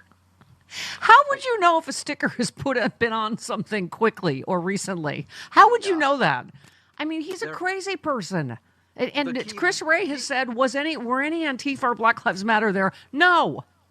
And January 6th. Sorry, go ahead. Well, he said there are reports in the New York Post or elsewhere, and just common sense. Great sources. Yes, my common sense. There are reports that lets my children drink champagne out of a Blue drunk Wave tank. And Mockingbird. God. There was a squirrel. Hold on, there's more. The mindset of these people was not overtly radical, wasn't violent at all. They feel like, if my vote isn't fairly counted, if that's rigged against me too, what is my recourse? I didn't anticipate the rigging in the extra constitutional way they would do mail-in balloting and signature check, and all of the guardrails that came off. And so if the ballot box isn't there, that's what you saw. Oh, my God. Okay. Yeah, so he's giving them an excuse to be lied to be manipulated. That's like job one to get a job in the Trump administration is you have to be an election denier. Right. That's like Congressman Ryan landing the plane in wherever Jim Jones was, and they have a right. They were scared. A congressman was going to break up their cult. They had the right to shoot him. Oh my God.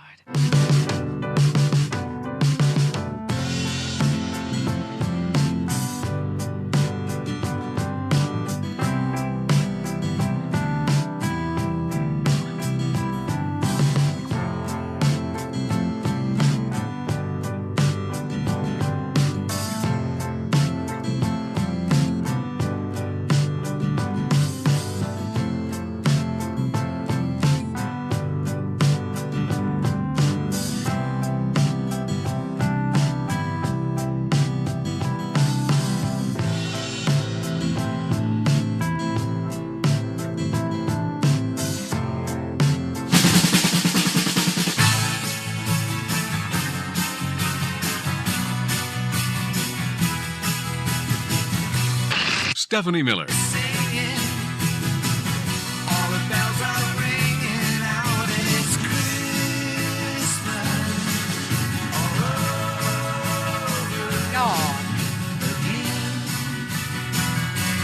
Christmas came early for the Stephanie Miller Show, thanks to Ann and lots of other very generous people who've donated to the show to help us stay on the air here and upgrade our equipment, etc. Ann writes, hookers and blow. Steph, I laughed so hard when you said yesterday this is how you were going to spend the money on the show. Hookers and blow sound like a country and western band that Cokie and Gummy would play on their morning show. Someone that worked for my mom donated as well. Oh, thank you. Aww. Someone who worked for Carol Burnett. Thank you very much. And if hookers and blow will make it easier for you to get through the next 4 years, have at it. Thanks for keeping us informed and laughing. You're welcome, Ann, and thank you for the hookers and blow. It's not like we're spending it on. It's a new doohickey and a thingamajig and a whatever stuff. Stupid. Very boring stuff. All right. Stuff with the things and the people. Malcolm Nance gave great Vive la Resistance instructions yesterday. I didn't get the whole because we know our beloved Mark Hamill, who just did LA Sexy Liberal. So January 20th, Malcolm says should be a national day of resistance through music in honor of Mark Hamill and Luke Skywalker. Every person spend the next month buying a kazoo, and the moment after they delete their Twitter accounts when Trump is inaugurated, they play the Imperial March on their kazoos. I like it. It's silly. It's immature. It's fantastic. It's what Orange Vader deserves. Then splash the videos during your week-long blackout onto social media. That way you can have some fun, make up your own inauguration march with finger puppets, paper cutouts, claymation, and a kazoo. We got a Calliope. Who doesn't love a kazoo? Huh? We got a Calliope playing Imperial March. There you go. Or use a Calliope if you know what that is or how to use it. Okay. Speaking of all, our beloved JoJo from Jersey. Mama was so proud. Did you see the picture of all our beloveds, Allison Gill and Dana Goldberg and JoJo from Jersey, Politics Girl, at the White House? And Olivia Troy was there too. She just at the White House. And Heather Cox Richardson. Yeah. For the holiday party. Olivia Troy said it was really weird to be at the White House again after what had bet. happened. Yeah. Yeah. But she looked beautiful. Yeah, her in the sense photo. memory must have been like. Lindy Lee's invitation get lost? Okay. Oh, Ms. JoJo from Jers tweets, Dear price of eggs voter, the melon-hued moron you elected says lowering prices will be too hard, but making Canada our 51st state would be a piece of cake. Priorities, am I right? Okay. Oh, I'm gonna save this for John Fugelsang tomorrow. But does this sum up everything about where we are in America and how we got here? An extremely MAGA televangelist from Mississippi who claimed faith in Donald Trump as God's newest prophet was more powerful than any drug on earth. Just got arrested for running a meth lab in the basement of his church. Naturally. Yeah. That is magic. That is a magical story. It just makes sense. Oh my God. Hey, you know what? I read books, especially this one, Tough Broad by Carolyn Paul, is fantastic. Go back to reading books in the time you save not watching, Morning Joe. We will talk to Caroline, author of Tough Broad, next.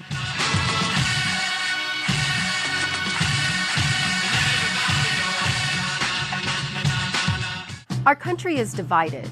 Anger, fear, and misinformation is fueling hatred toward our neighbors. Community is needed now more than ever, and so I want to tell you about a way to change this. FSTV is offering the chance to meet fellow viewers in California, Colorado, Illinois, Texas, and Washington, D.C.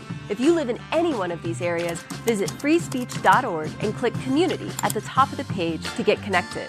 Thank you for watching Free Speech TV.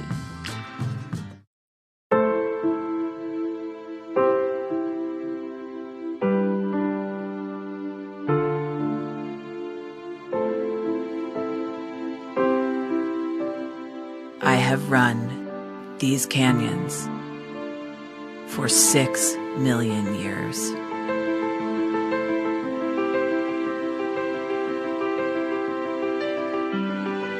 I have traveled from the Rocky Mountains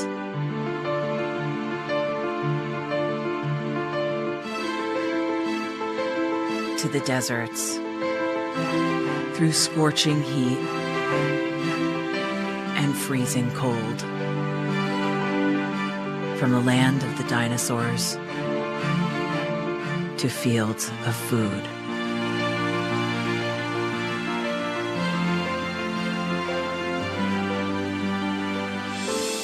lend my hand to 7 states, 2 countries, 9 national parks, and 36 million people across an arid West.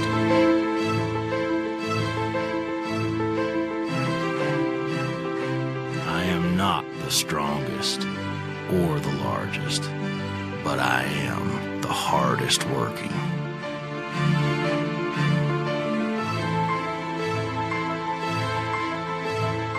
People love me. My playfulness, My beauty. my power,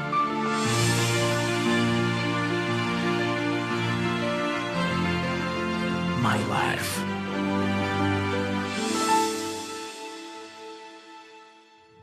But I don't think I can offer any more. I am tired. I am tired, tapped, and tied. Of the hundreds of major rivers in the world, I am one of the few who no longer kisses the sea. Battles to harness my soul have been won and lost. Use me wisely, and I will sustain you. Use me like you have, and I will break. My name is Red. The Grand River Red. The American Nile. The Canyon Maker. I am the Colorado River. And I am the most endangered river in America.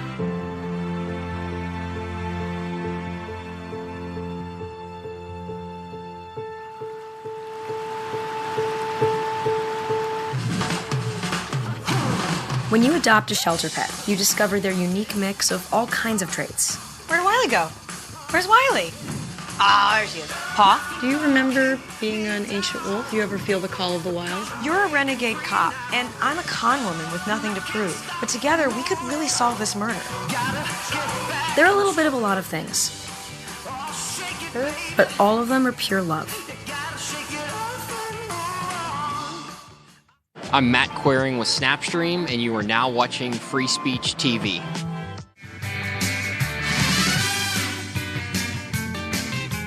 He believes that we have simply traded in infectious diseases for chronic diseases. He thinks that vaccination and pasteurization have made us unhealthy. He has consistently said that vaccines don't work, that they're unsafe, and that when data show him that he's wrong, like the notion that MMR or measles, mumps, rubella vaccine causes autism, he simply doesn't believe it because he has a fixed, immutable belief system that he holds with the strength of a religious conviction. He is a virulent anti-vaccine activist. Why would we think he would behave any differently were he to be the head of Health and Human Services? Dr. Paul Oft, who is a doctor, so what does he know? Polio's bad. Vaccine's good. Whatever. Okay. So listen, you two were not here. We had Alexandra Paul on the Happy Hour a few years ago, the fantastic Baywatch actress and animal rights activist. And she said at some point, did you know that I have an identical lesbian twin sister? Oh, stop it. Stephanie Louise, do not hate on this woman. What now? She's never coming and back she now. said she's a firefighter and she's a best-selling New York Times author, author of Tough Broad, Gutsy Girl, Lost Cat, East Wind, Rain, Fighting Fire, You Are Mighty, and a little tea book. And then cut to 2 months ago, I'm at Lisa Bloom's birthday party. I'm like, oh my God, it's Alexandra Paul. Wait, am I seeing double? Everybody say good morning to Caroline Paul. Good morning, Caroline. Good morning. Good morning. How are you? I love, first of all, your story that you get mistaken for your sister all the time, even when you were in full firefighting gear, which is fantastic. Well, I mean, Alexandra was actually technically a firefighter as a Baywatch lifeguard because they're under the LA firefighters. Right. Oh. It's just another weird identical twin thing that she was a firefighter on TV and I was a firefighter in real life. I was wondering if that happened, like you were going into a fire and they're like, oh, that's so cute. Are you shooting? You're like, no, I'm a real, get out of the way. No, that actually did happen. Yes. There was a civilian who stepped in front of my officer as I had already run in and said, are you shooting a movie? And he said, no, this is a fire. Get out of the way. And he said, why did the Baywatch girl just run in there? That's funny. You're like, this is such a realistic movie fire. So now this, first of all, I feel your pain because I get mistaken for Pamela Anderson all the time. Right. Yeah. Sometimes David Hasselhoff, but it's. So this is called From Boogie Boarding to Wing Walking, How Outdoor Adventure Improves Our Lives as We Age. The book is Tough Broad, and that is, now you are 61, and that is you walking on the wing of a plane that is in the air. Is that correct? Yes, that is, yeah. My publisher said you have to be on the cover. I wasn't happy about it, but the paperback, I'm not on the cover. Okay. Now, I think I've mentioned to you I lie about my age because Carol Burnett, Jody's mom, has decided I'm 43, so that's what I'm going with. However, can I just say, Carolyn, I am someone that just injured myself sleeping the other night because I on my shoulder or something, I was making room for my 2 10-pound dogs. So this is all these women of unbelievable ages that base jump and wing walk and what's the paragliding? Is that the other? I flew a gyrocopter. I learned how to fly a gyrocopter for the book. Which to is try to show that we can learn new things as we age. Well, I was going to say, this is why we started with science before we got to you, because this is a deeply researched exploration into the science and psychology of the outdoors and our place in it as we age.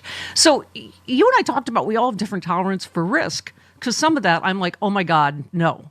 But I cycle outdoors, and so that I guess that has a certain degree of danger. I sent you video of me biking up the 5 freeway, but I did that by accident, not. But I mean, that's because some of this is not, there's bird watching, other stuff in here, right? So it's not necessarily, it's about being outdoors, right? And about adventure. So talk a little bit about where this came from. Well, first of all, Stephanie, I want you to embrace your current age because I think you're around my age. Oh, sure. Yeah. Of all the women I interviewed, they all said that the 60s was their favorite decade. Yeah, well, I'll let you know. Not the 30s. Right. I mean, seriously. So we need to embrace. So that's what the book is about, because what I found is that women tend to pull back as they age and narrow their life because we've been told our bones are breaking and we're on a cognitive decline. So I went out and started interviewing people and looked at the research that says, no, that we should stay outside and we should pick an activity that offers exhilaration and physical vitality, which is basically adventure. So whatever your definition is. So yeah, I interview a bird watcher, but I also hang out with a base jumper. It's the only thing I didn't do. I did not base jump. But the point being is that when you go outside and have an adventure, you upend your own expectation of what you can and cannot do. Right. That opens up your life. Right. Yeah. Well, I love the outdoors. I'm a big, hiker and cyclist and all that. And I think it's particularly timely now, Carolyn, because everybody is saying in this really depressing, dark political time, you need self-care. You need to take care of yourself. You need to do what you love with the people that you love, because it's all, and you need some balance from the news, politics, whatever you want to call it, right? I mean, that's part of what getting outdoors does for you, right? It does. I mean, there's actually a lot of science behind just how medicinal going outside is. Actually helps your blood pressure, your inflammation markers, and your whole emotional well-being on a really chemical level. So this isn't just about let's have some leisure time and have fun. This is almost hey, you take pharmaceuticals every day, some pill some doctor told you with terrible side effects. Let me tell you that going outside and imbibing in nature and also picking an activity that really just exhilarates is an incredible antidote to not feeling well. In fact, here's let me just tell you, if you remember nothing else about this interview, you should remember this. The way we look at our own aging predicts how well we age. So if we have a negative view, a little bit, no, you're pretending to be 43. I'm just a liar. That's different. Okay. Yeah, you're okay. Well, if you have a negative view of your own aging, you have a much higher chance of getting sick earlier. And if you have a positive view, they've found that you're happier, healthier. You live 7 years longer. You have to have a positive view of your own aging. And when you get outside, guess what? That's what it does. It makes you feel vital and in the moment. And there you are. That's the best pill you can take. Yeah. Let me just say it's a joke, Caroline. Anyone can Google me and find out how old I am. Okay. We call it the big lie of the Stephanie Miller Show. But I mean, the women in this book are fascinating. 93-year-old hiker Dot Fisher Smith, 80-year-old scuba diver Louise Holy, 52-year-old base jumper Drew Brooks, the many septuagenarian wave catchers who boogie board together in the San Diego surf. I always say this when I'm riding with my bike club, is it does make me feel like a kid again. I feel like I'm in my kid bike gang, riding around. And it's sort of the word I would use is joy, is the way a lot of you describe these women's experiences. Joyful, playful, right? Yeah, I mean, play is something that as adults we decide that we don't really need anymore because that's, frivolous and for kids. But in fact, play, they found by the research says you've got to keep playing to keep healthy, to keep your brain active. So good on you for biking and playing with and also, hey, Stephanie, why are those attributes of fun and a little bit of recklessness and, adventure, why are those reserved for youth? Like, we should embrace those too. All throughout our life. Yeah. No, it's inspiring. And in fact, I told you, I particularly enjoyed the chapter about your mom getting into cycling because I love cycling. So that's my passion. So, well, first of all, thank you for reading the whole book. I know you did. Oh, I don't ever do that. They can tell you. I'm sorry, you're a liar. So those. No. I read your whole book. Because I texted you my reviews, and I know, it's really nice. Yeah. Yeah. No, biking is transformative, and it's something we did as kids. So you can pick it up now. Yeah. At 60, 61, 62, like my mom did. And it changed her. Well, and also, I was saying, I just think I keep saying this, we are going to really, they call us the resistance. I mean, we're going to have a tough fight ahead in this second Trump administration. You got to take care of yourself. And so we always tell people, we're all kind of health nuts here, but to do stuff like this, and do stuff that takes you away from whatever it is, right? News cycles, politics. And also, I just love the feminism of your books because a lot of women are depressed that we now lost the opportunity for the second time to have a female president who was strong and joyful. Talk about, because one of your first bestsellers was Gutsy Girl. So talk about that through Tough Broad, like what the theme, because it's kind of been the theme of your life, right?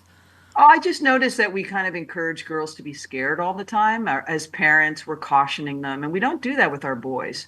And we do it to protect them. We think we're protecting them by being scared. They won't walk down that alley. They won't talk to that stranger. But in fact, as we age, we realize how scared we are and how timid and how, willing to give up our agency. And we try to fight that. That's what Lean In, all those books are about. And Gutsy Girl is an encouraging book trying to teach girls to be brave through going outside and playing outside.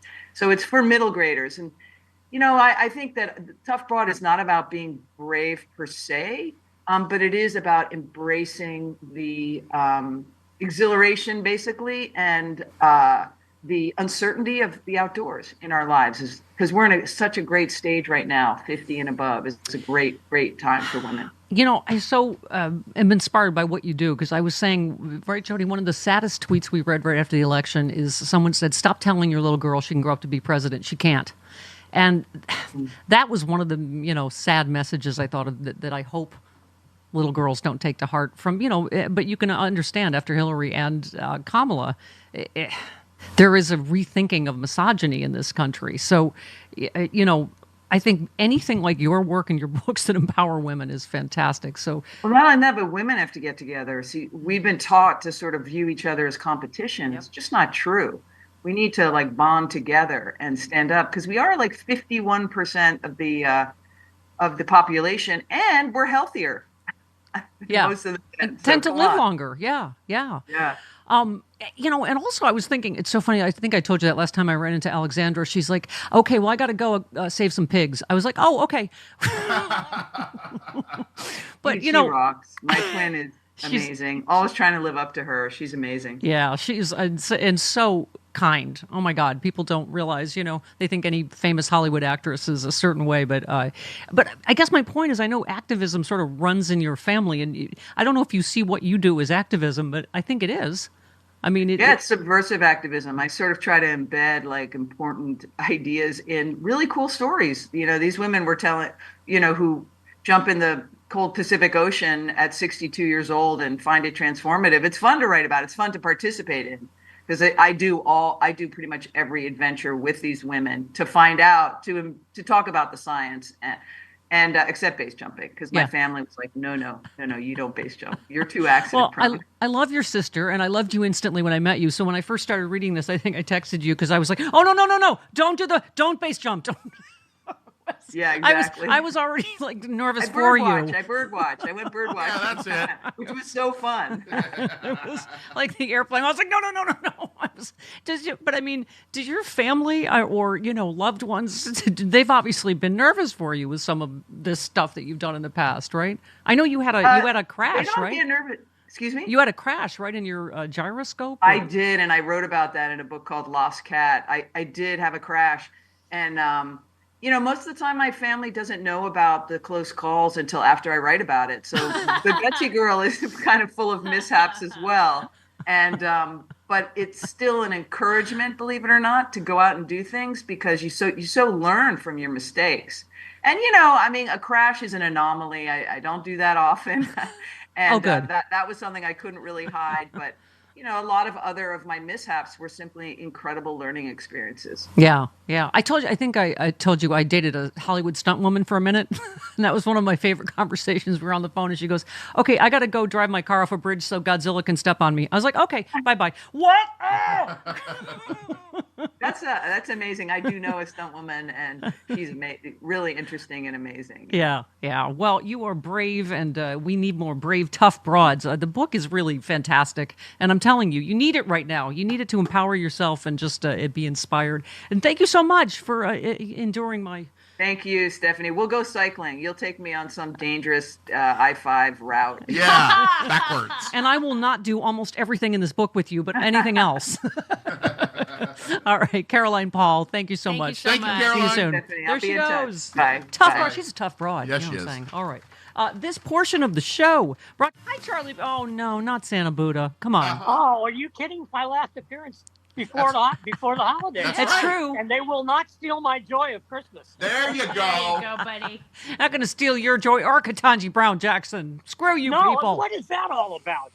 God, they are such miserable human beings. I know. You know what? I'm going to tweet a picture. I went out to brunch with a bunch of my best friends. Like, do what you need to do to feed your soul. And if Ketanji Brown Jackson wants to be in a Broadway show, just screw you. Go find your own joy. What's wrong with these people? I've got a lifetime appointment, bitches.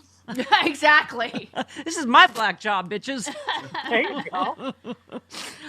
So, Charlie, speaking of the Supreme Court, you wrote a piece. Looks like there's one thing the Supreme Court won't do for Donald Trump, and you talked about them slapping down this gag order thing. You said President-elect has tried to lift the gag order imposed by Judge Merchan in regard to his 34-count felony fraud conviction. He's also trying to get the conviction itself overturned. He's had his allies pestering the Supreme Court, which now seems to be telling him to shut the hell up on this question anyway. So we had good news yesterday, and Judge Merchan refused to dismiss the case. I don't know what your bet is, once that goes to the Supreme Court. Obviously, he's going to appeal it. Plus, he's got about 11 million other causes of action, aimed at overturning this conviction. Yeah, but at least yesterday was a good day. I think the funniest one, to be honest with you, is I won the election, therefore I'm innocent. Yes, that's what I said. It's like when we played tag, like, oh, safe, I'm at home base. Not it. Yeah. Yeah, I mean, we'll see what happens when it goes up to the Supreme Court, but, I'll take every victory I can get. I loved your line that you said the Supreme Court has better things to do, like rolling back the 20th century. That's true. They've got a big job ahead of them. They can't be pestered by this stuff. Yeah, this is small ball. Also, my favorite part of your piece, you said they finally found a job for J.D. Vance. He will be the escort for a guy who just walked for killing a homeless man with a chokehold because the man was yelling too loudly in the subway. Yeah, that's the only job I've seen J.D. Vance do in the last however long. Yeah, I mean, if you look at the roster of people that were in the president's luxury suite at the Army-Navy game, there was this guy Kelly, who the guy who got off. Yeah. Vance, Dave Portnoy from Barstool. Yeah. And the president-elect. Yeah. Yeah. I mean, you said so Penny now joins Kyle Rittenhouse on the roster of acquitted Republican celebrity killers. I mean, it's just I don't even. I'm running out of words how to, the people that they celebrate on their side. It's just, and the fact that I'm sorry, you can't ignore that this was a black homeless guy who, every bystander said, "Stop! You're killing him. He's not. He didn't even touch anybody." No, he yelled. He made people feel uncomfortable. Right. Which apparently is now a death penalty offense. Yeah, exactly. Charlie, you asked us. You had the audacity to ask us, did we watch the Trump press conference? No. To which Jody and I said, we watch clips. It was all we could I take. read clips. I don't watch them. But I mean, we were saying, obviously we've just seen ABC capitulate. God bless Daniel Dale is still trying to fact check, but I keep saying this, Charlie. How do you fact check just a solid wall of lies? He tried yesterday. You do it the way Daniel Dale was, which was opening up your segment by saying everything he said was a lie. Yes. Right. He said, including a dangerous rant that wasn't really a claim. He said there was a lengthy chunk about autism and vaccines, that it was dangerous. The one reporter said, do you think schools should mandate vaccines? Trump said, I don't like mandates. I'm not a big mandate person. And then he, again, with this autism, this link, Daniel Dale said there's no link between vaccines and autism. This notion has been discredited by study after study over decades. The idea that there's some connection came from a thoroughly discredited, in fact, scandalous, fraudulently altered study in the 1990s that should be just ignored, dismissed because it was fraudulent. I mean, so we go on to tariffs. He said under his first presidency, we took in hundreds of billions of dollars from China. That money was paid by Americans. It is American importers who pay the tariffs, not Chinese exporters. Many of those importers pass along the cost to U.S. consumers. He just, how many times can he repeat the same lie? He doesn't know how tariffs work.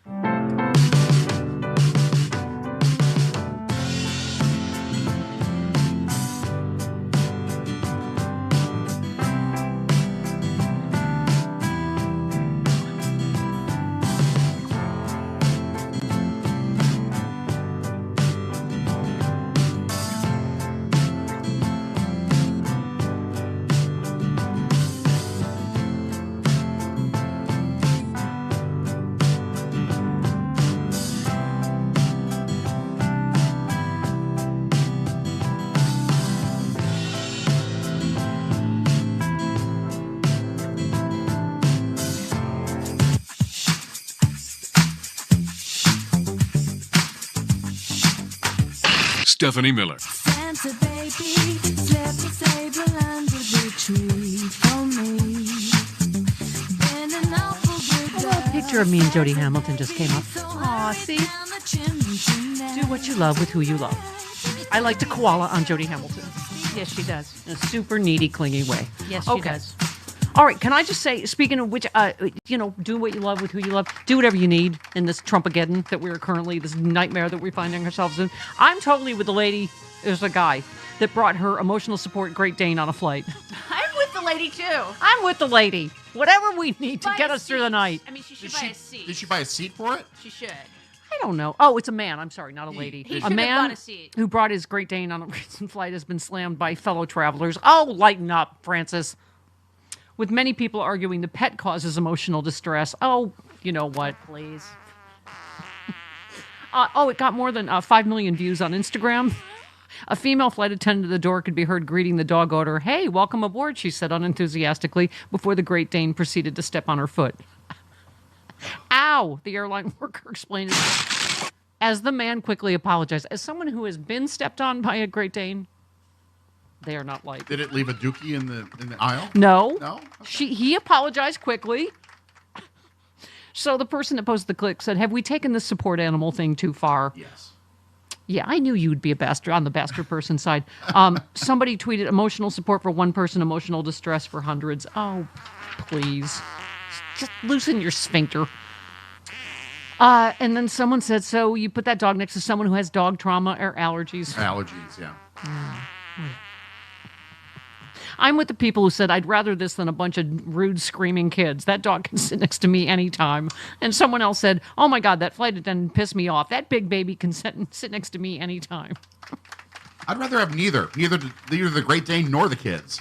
Just like a nice, quiet Is flight. there a Great Dane and Screaming Baby free airline? Please? He's a great big boy. I want to sit next to him. No, Marmaduke, you're not allowed on the Marmaduke sofa. He's too My big old for boss, that Brett, he plane. brings his dog on planes all the time, and his dog's like a golden retriever. It's not a small dog. It's one long episode of Marmaduke. Mm-hmm. That dog's too big. He can't fit in the seat. Okay. John Fugelsang tweets, you know what's scarier than the Pentagon having a secret drone program? A blackout drunk in charge of the Pentagon having a drone program. Mm-hmm. You think the drone problem's bad now. Woo! Yeah, he is not just a drunk. He is a leaving a party horizontally blackout drunk. Okay. Christopher. Yes. Who said, I used to think the worst thing in life was to end up all alone. It's not. The worst thing in life is to end up with people who make you feel all alone. Baby New Year. No. Robin Williams said that, which made me feel better about being a single loser. Thank you, Robin. Okay, let's go. Let's go to Karen in Chicago. I'm never alone because Karen's always here with me. Yeah, you're always buried in her bosom. Here. Yes. Hi. Oh my gosh, Carolyn, did you say she's a lesbian? I certainly did. I perked my ears up. She's hottie boom balati. Yes. Well, she's Alexander Ball's identical twin. So yes. If you're identical to anyone on Baywatch, yes, chances are. Listen, and you will not be alone for long with that one. Oh, wow. She lives in San Francisco, and nobody is interested in me. So let's just move on. Go ahead. Oh gosh. Okay. So, I came across this ABC article, and here it is. Democrats' playbook to beat Republicans in 2 years, work with them now. And I'm going to say, no. Yet.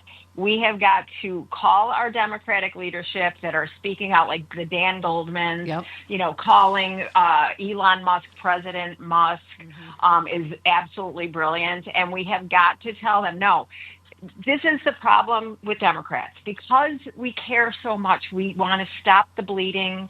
We don't want Americans to suffer. Yeah. But this is the problem. Until the Americans suffer at the hands of the Republican Party, they're not going to learn the lesson, because then the Republican Party can spin it any old way they want. And so we have got to be obstructionists now and hang every single piece of horrible legislation, everything that does not get done for the American people. Karen in Chicago. Stand up.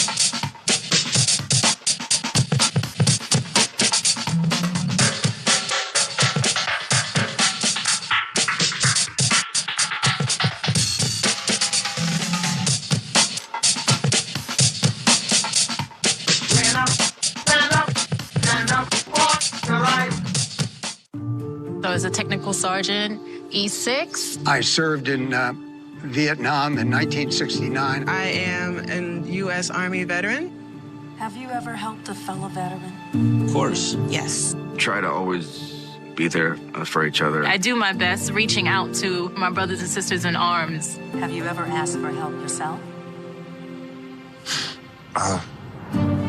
It's always tough, right?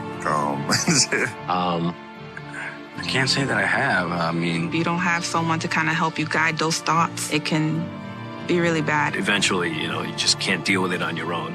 I guess it's a part of the military too, right? Service before self. It was drilled in, service before self. And you start to question, maybe people would be better off without me, When you realize that you're not alone, once you take that first step, there's so much support.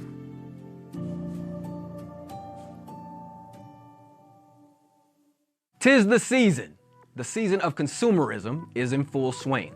But what if this holiday season, your gifts created real change? FSTV offers more than just cool gear. When you shop with us, your purchase supports the fight for real stories and independent grassroots journalism. Visit freespeech.org and click store to start shopping now. because the best gift you can give is a voice that speaks truth to power.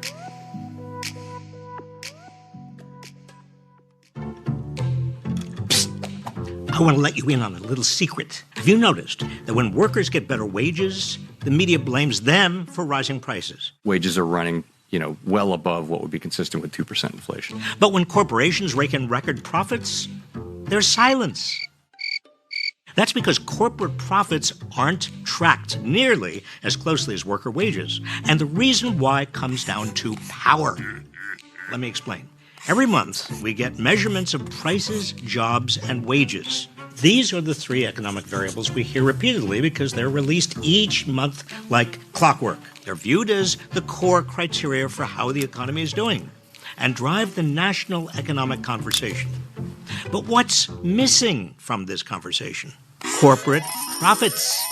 Without a regular monthly report on profits, it's been easy for much of the media and the economic establishment to conveniently ignore them, along with the power that massive corporations wield when it comes to driving up prices.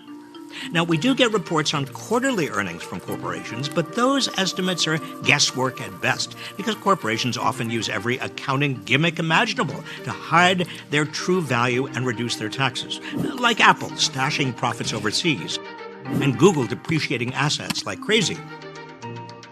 If we measured corporate profits more often and more reliably, Americans might start to get the full picture about what's driving inflation to historic highs. The power of big corporations to raise their prices higher than their costs are rising. We could see profit price inflation, profits pushing up prices, and not pin the blame on so-called wage price inflation, workers getting raises, which, by the way, have actually been wage cuts when you account for rising prices. Instead, the corporate media repeat data about jobs, wages, and prices, analyzing them and framing stories around them. They're used by policymakers at the Federal Reserve and in Congress and the White House. The conversation drives a continuous cycle. If you look at the jobs report, you actually see signs of inflation because wages are going up. People will stop job hopping once they start fearing that they won't be able to find a new job to hop to.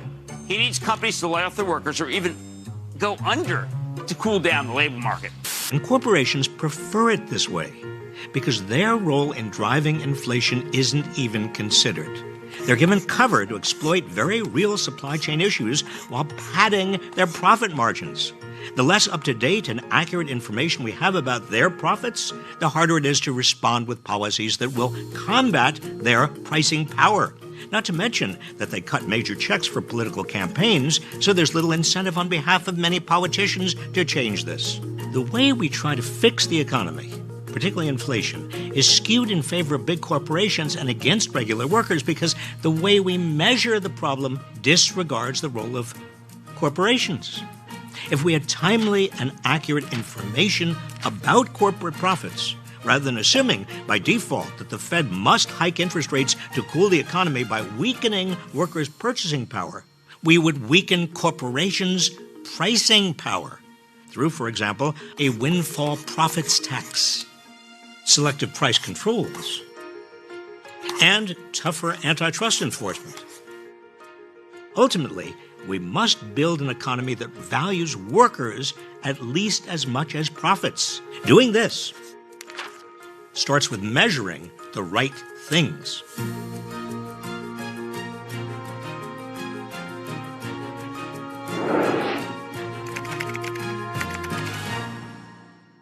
Peace, this is Maurice Mitchell from the Working Families Party, and you're watching Free Speech TV.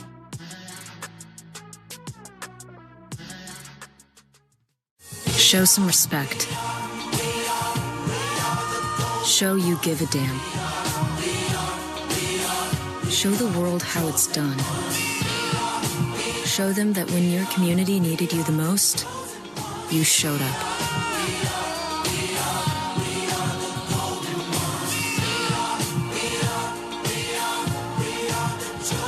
Mask up, America.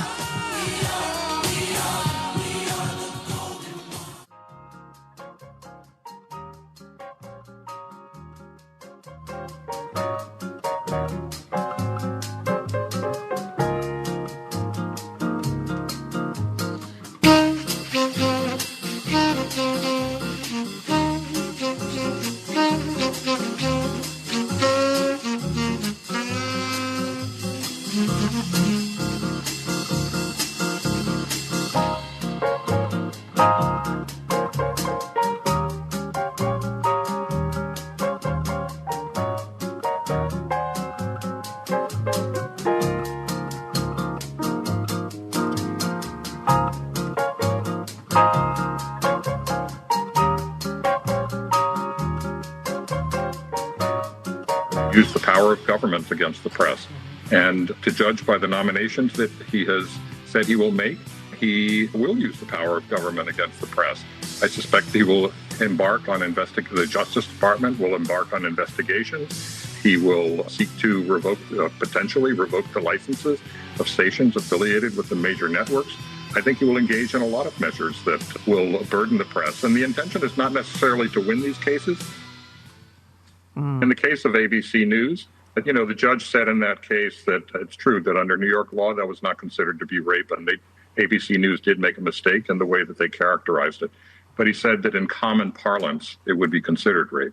So that there was a strong defense that ABC News had, and it caved. And it probably caved for a variety of reasons. I would have to speculate here, of course, but probably because Disney, its parent company, has other commercial interests that it has in mind. And also because it doesn't want its network to be in a position of conflict with the President of the United States just as he takes office. Welcome to Resistance Central. We do not bend the knee. We do not kiss the ring. And neither do they.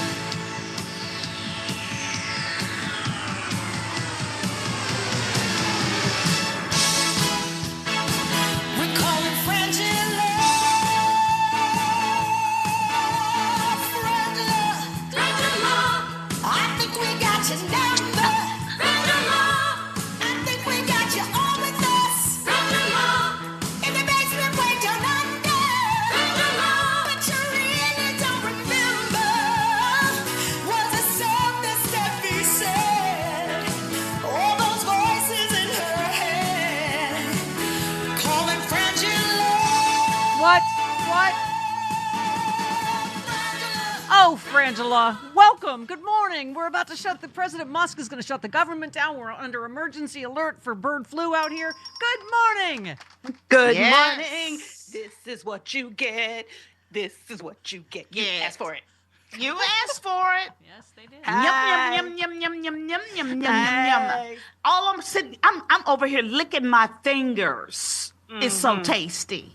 The now and forever queens of I Told You So. Frangela is...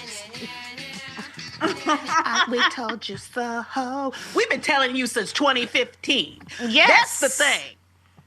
Stephanie, I hate to remind people of our own wisdom, but you do remember, I know you do, that I said that one day they would find files labeled crimes we committed. And did they not?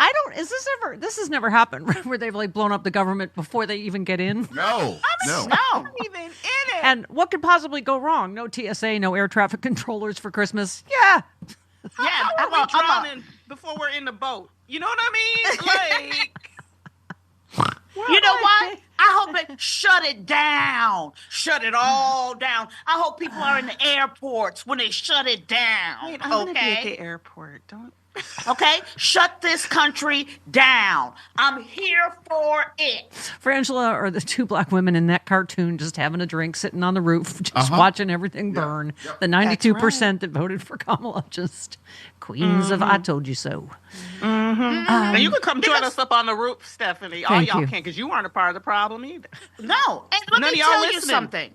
This is the issue, because after that election, if that many people could not see that this man was a danger or continued to support him, then this is what this country is asking for.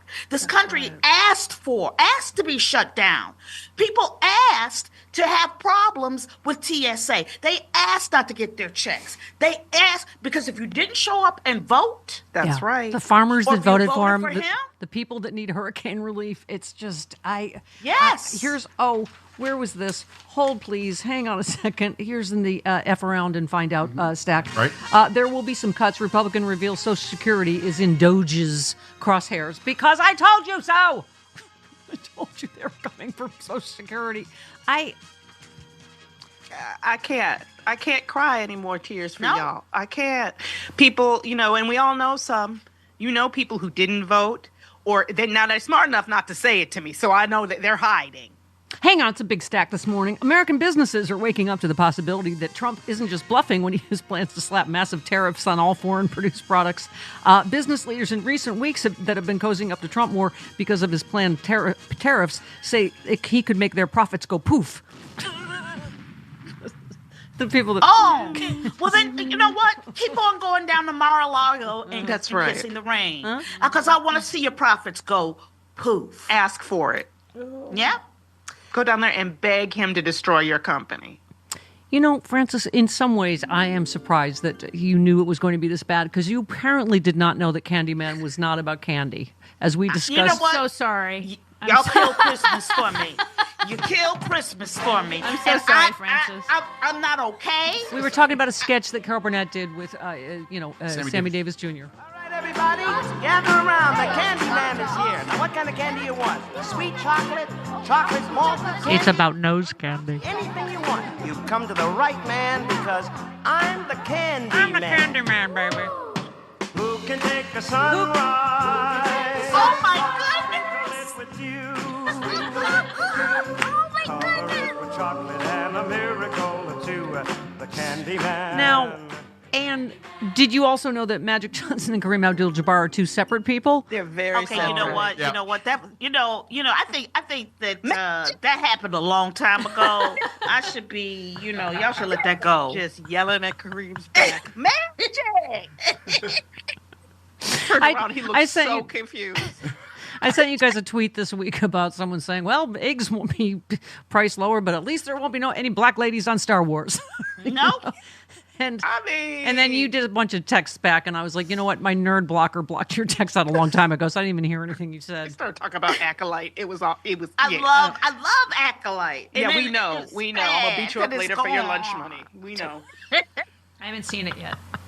It's wonderful. Did you ever keep any lunch money when you were in school? No, I hung out with the bullies so that the other bullies couldn't bully me. Okay. That was smart. That was smart.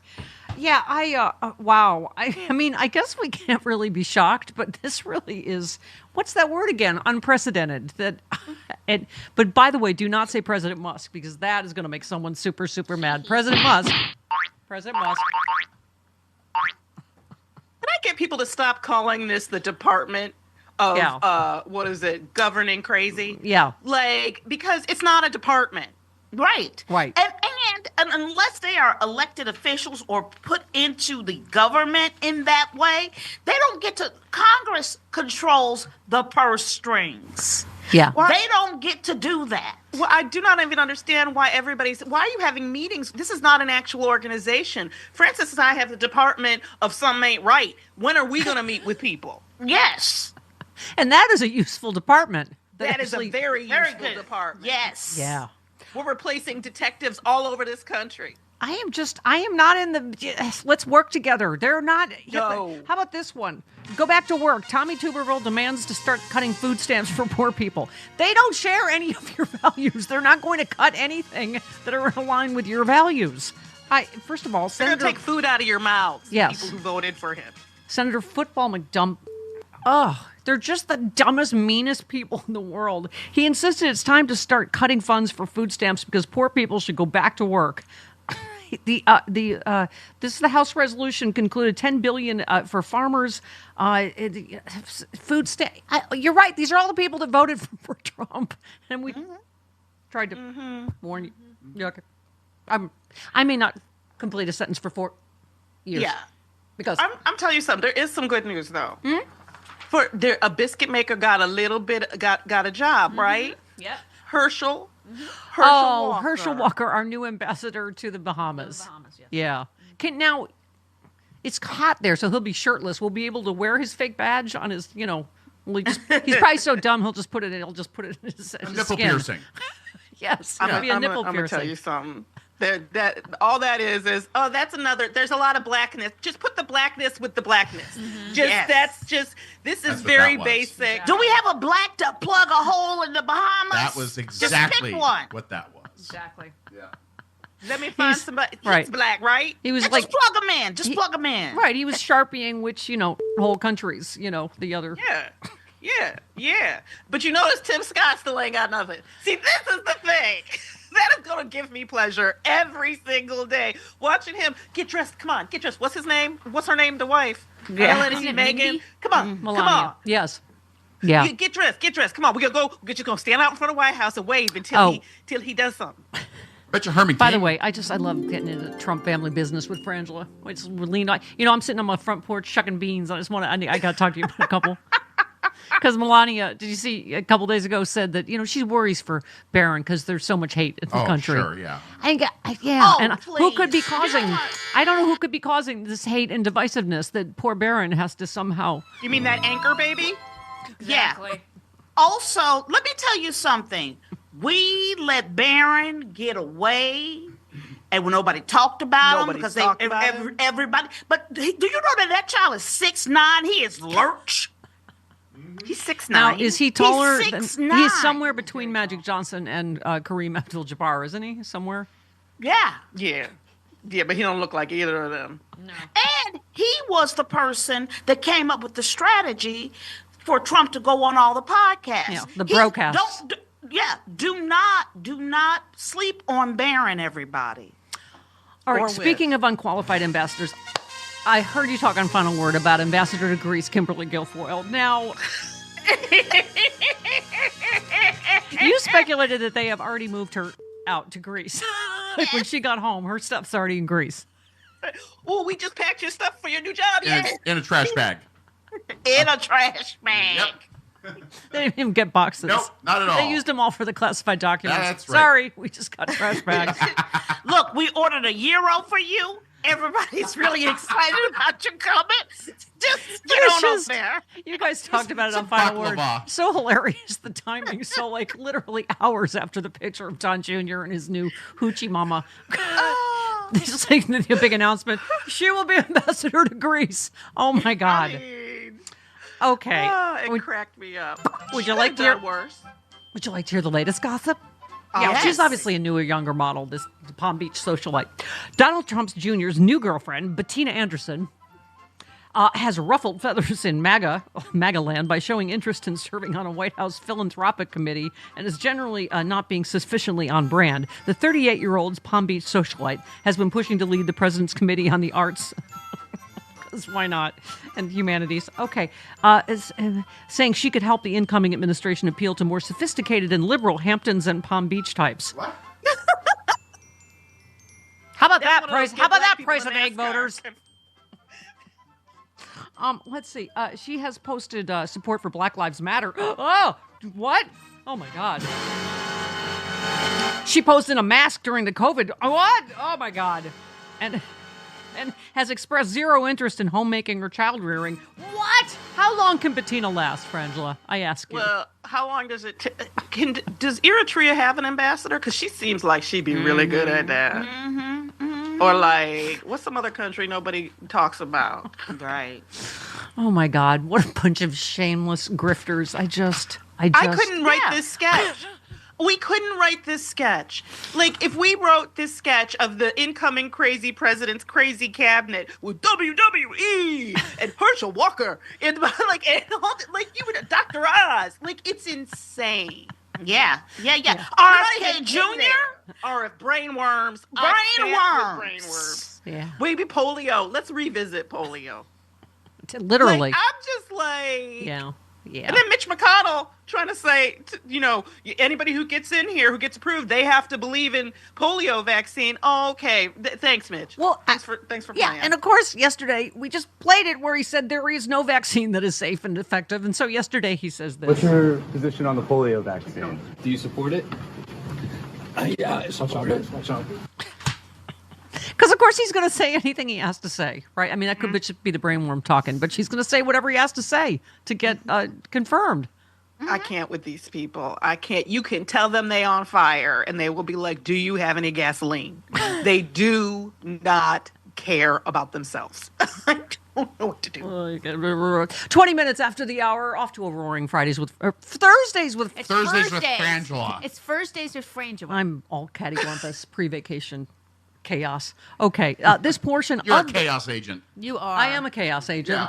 Having Frangela on Capital Thursday. K. What's wrong with me? Are we going to get sued by No. Trump? Ooh. This portion of the show brought to you is the voice of the resistance. Oh, look, someone has that cover with me on it, calling me the voice of the resistance. Why? Oh, look, it's the magical Donna Halper, media historian who just happened to have the cover magazine.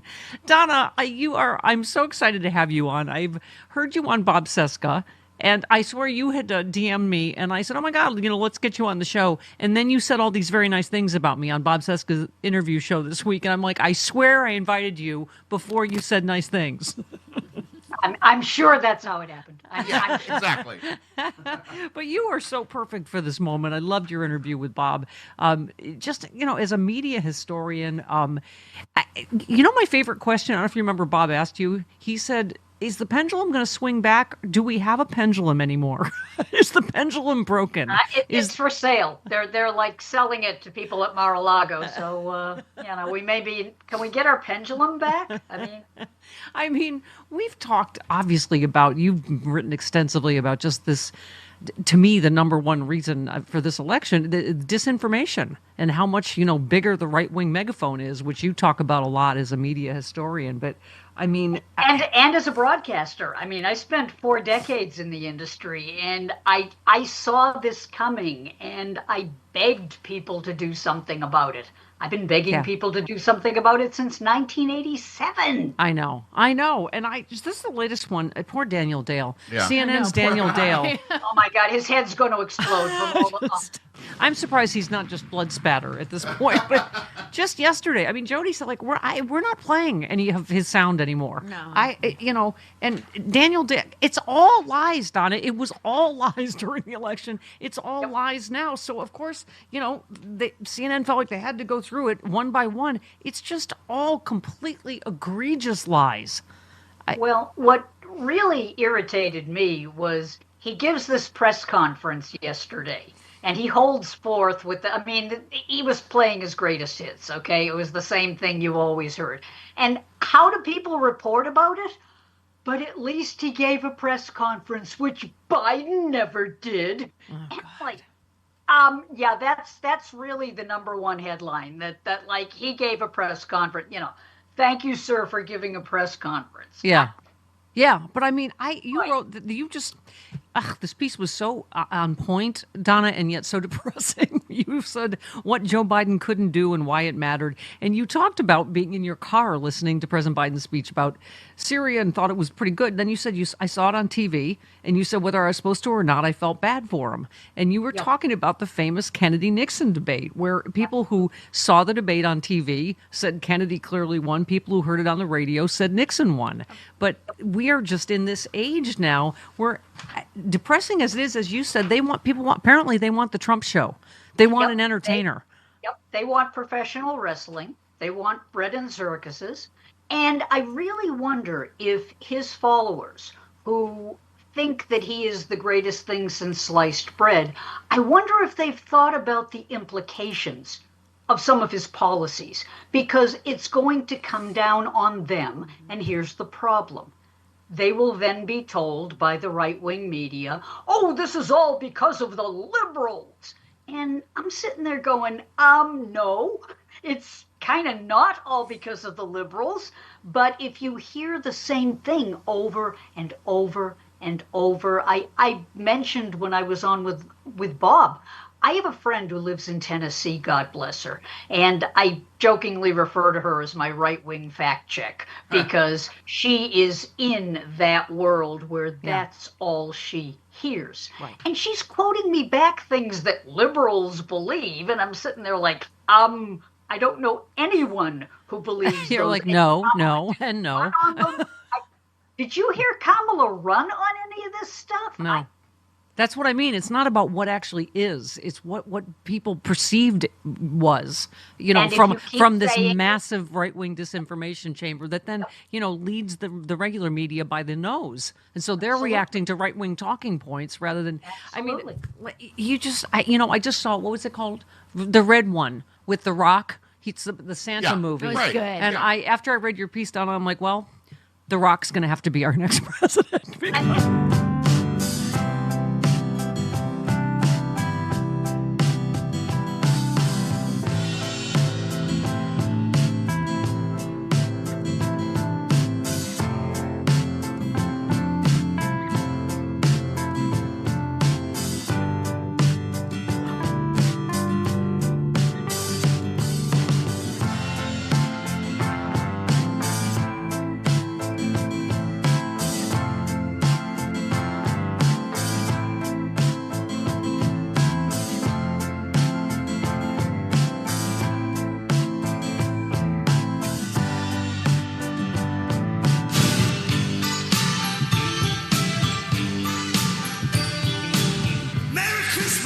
Stephanie Miller.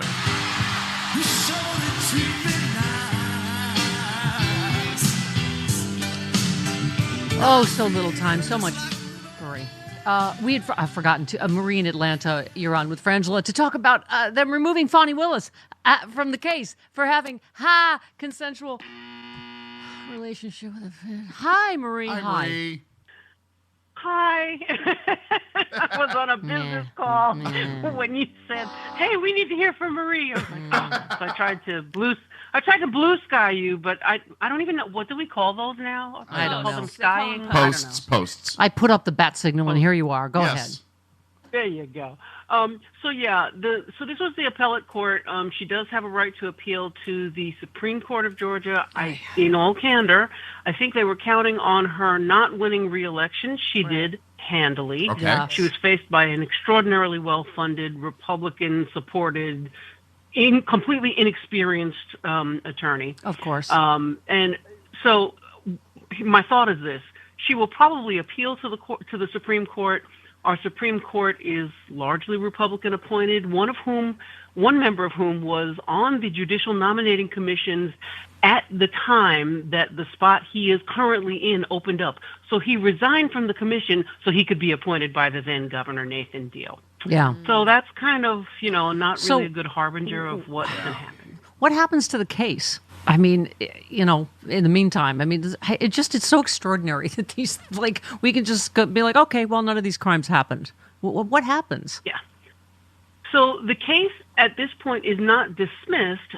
There is the opportunity for and they'll probably try this, the Attorney General, who is Chris Carr. Okay. Chris Carr was Johnny Isakson's chief of staff before being appointed as Attorney General. And by the way, he had never practiced law, so he had to activate his license to practice law. So he wasn't really qualified for the job when he was first appointed.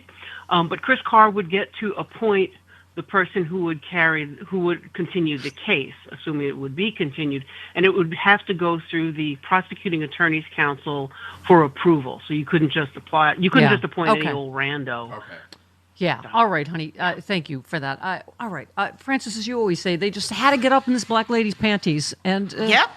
Here we are. We're going to get Frangela's thoughts on that and much more as we roll along. Thursdays with Frangela. What? On the Stephanie Miller Show.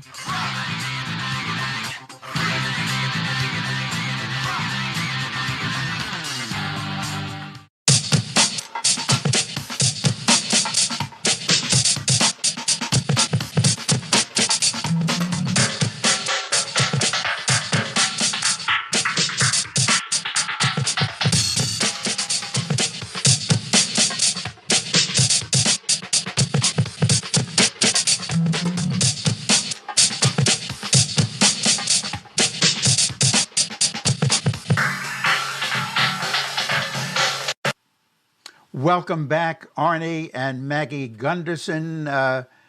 This is part 2 of the interview with you. An absolute pleasure. And I was trained, I came into the industry later than he did because of my teaching and journalism work first. And I was trained that it just stayed in your body and you urinated it out. It just came out in about 50, 60 days and it was no problem. It stays in for more than 3 years. It crosses the placental barrier. It impacts women and children more. And many of the nuclear sites that we've been to and studied have schools nearby. And literally, we've tried to get water samples and air, dirt samples at those locations, and not just us ourselves, but our colleagues for some of the testing projects that we work on. And no one's allowed to get any water or dirt samples from on the sites. And what we saw in Japan is that kids, in Japan, they cleared all the playgrounds and they cleared all the land near the schools. But all that dirt and dust blows back in, it migrates in, and the kids are playing it again. We have shoes and that we brought in, and shoelaces that have been sent to us by concerned parents, and they're so contaminated, it's terrifying. It's just terrifying. Let me just say one other thing. I've been to Japan 4 times since the meltdown, and I went to a town, Minami-Soma, and got on the roof of their town hall. And it had been immaculately cleaned and a new epoxy roof and solar collectors on it. And I sampled a puddle of dirt on the nice clean epoxy, and it was highly radioactive. So I'm on the 4th floor of a building that had been cleaned, and I'm finding highly radioactive dirt. I came back a year later to the same spot and found another spot of the same roof, found the same dirt, and collected it again, and it was radioactive again. Why? Because they're only cleaning within 50 feet of the homes, and the mountains are as filthy as they've ever been. So it's blowing back in, and the population continues to be exposed. Nobody wants to talk about that because to clean it up would be astronomically expensive. Thank you so much, Arnie and Maggie, visiting us at Enviro Video on this Enviro Close-Up program. Part 2 of a 2-part interview with Arnie and Maggie, and thank you for watching. I'm Carl Grossman.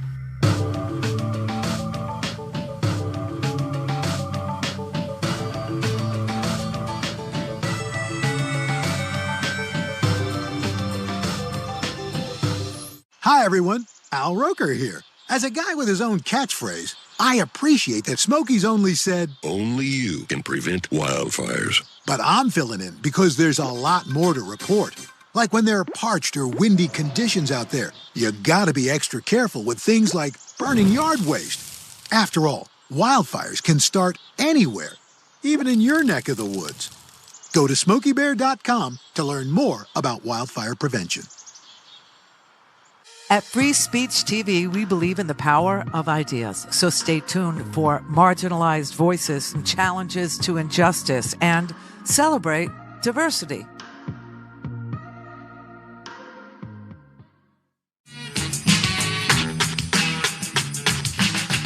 Congressman, for the committee to release this report, that means at least, a couple of Republicans decided to side with the Democrats. Apparently, they think it should be out there. So, I mean, doesn't the public have a right to know about this? And the public has a right to know about all the other investigations they've done. This is just an investigation. It's not a court of law. It's in the past. You get one side of this thing, and they want to release it. Release all of them. I think if it's good for the goose, it's good for the gander. Why are they hiding all the others? Why are they protecting powerful members, former powerful, that are still powerful on this Capitol Hill? That was what's his name? Right-wing douchebag Tim Burchett. Yeah. That's what we get early for early Christmas present. We get the Representative Rapey McForehead ethics report tomorrow. Tomorrow, is it tomorrow? Oh, that's nice. That's nice. And what's his latest threat? So he melted down, and then he threatened to rejoin Congress just to release all the other Me Too secrets. I don't think that's how that works. No. You don't. He can. He was reelected. Congress. He can totally. I feel like we could sit back, as Jasmine Crockett said, and just sip our tea and just watch this entire party implode from President Musk on down. How can it be this crazy and he isn't even in office yet? I know. Didn't you think we'd get a break for the holidays before we had to deal with this? Just a few weeks. Yeah, but no. This is the amuse-bouche, okay? This is the tasty treat. This is the tasty treat before all the stuff comes down the hill. Yeah.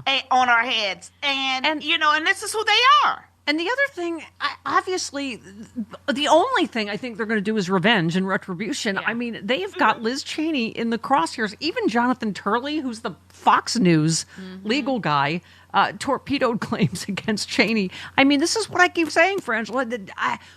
They're not going to need crimes or evidence in Trump 2.0. Yep. And that's what this interim report was. It was just completely made up of whole cloth. But they're going to use that as a predicate to prosecute her, to investigate her, right? Absolutely. They don't care. This is exactly because also if they've got people investigating her, they're not watching them.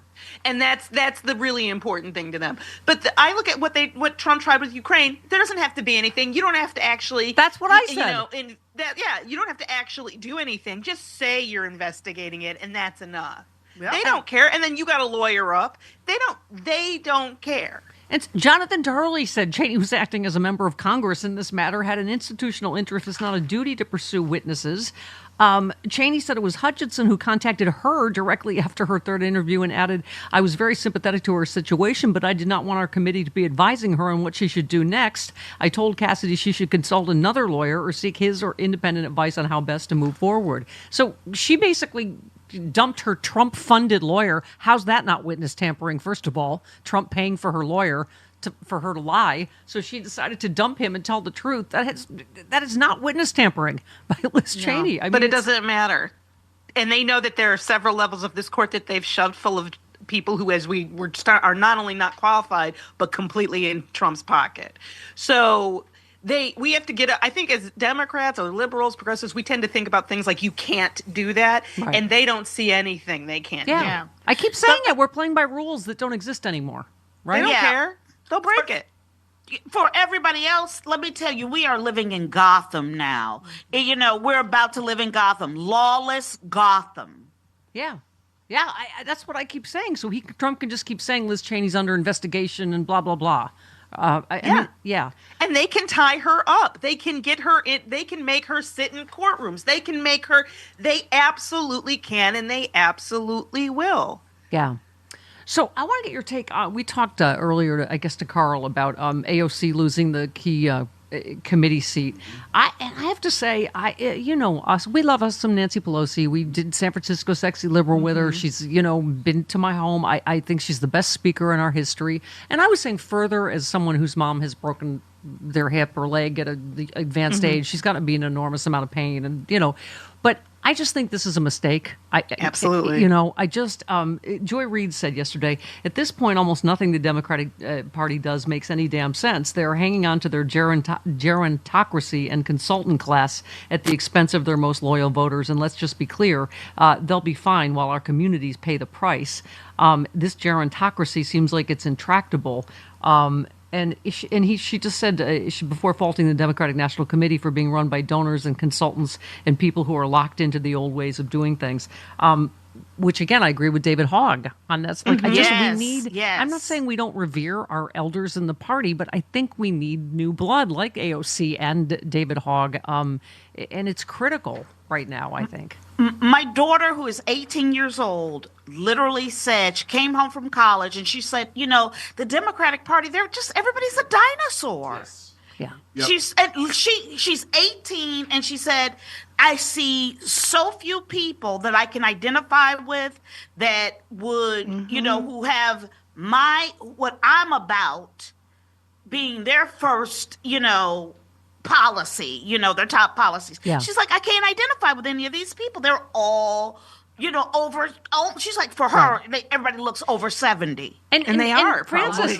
Yeah, and Francis, it's not that there's not room in the party for the elders and the wise council and, that we have a big tent, but it's just, you got to let the new blood in. Stop blocking the young people from getting I mean, AOC is just a really great communicator, whatever her age is. Right. She's plugged into social media. All this, we talked about this whole election basically coming down to disinformation, Mm-hmm. Yeah.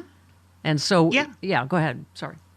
No, I look at that and I'm like, this isn't the first time that Nancy, who I love, Miss Pelosi, has made one of these choices for one of these old white guys. Yeah, and I get it. They're probably friends. They've worked together for 1,000 years. And she probably owes him. You know what I mean? Like this is how you get votes, right? This is how she passes health care. She's got relationships with all these people. But now is not the same. Like this treating right now and treating this next administration, if you want to call it that, sideshow as being just a change of administration is, I think, where we lose this fight. Yeah.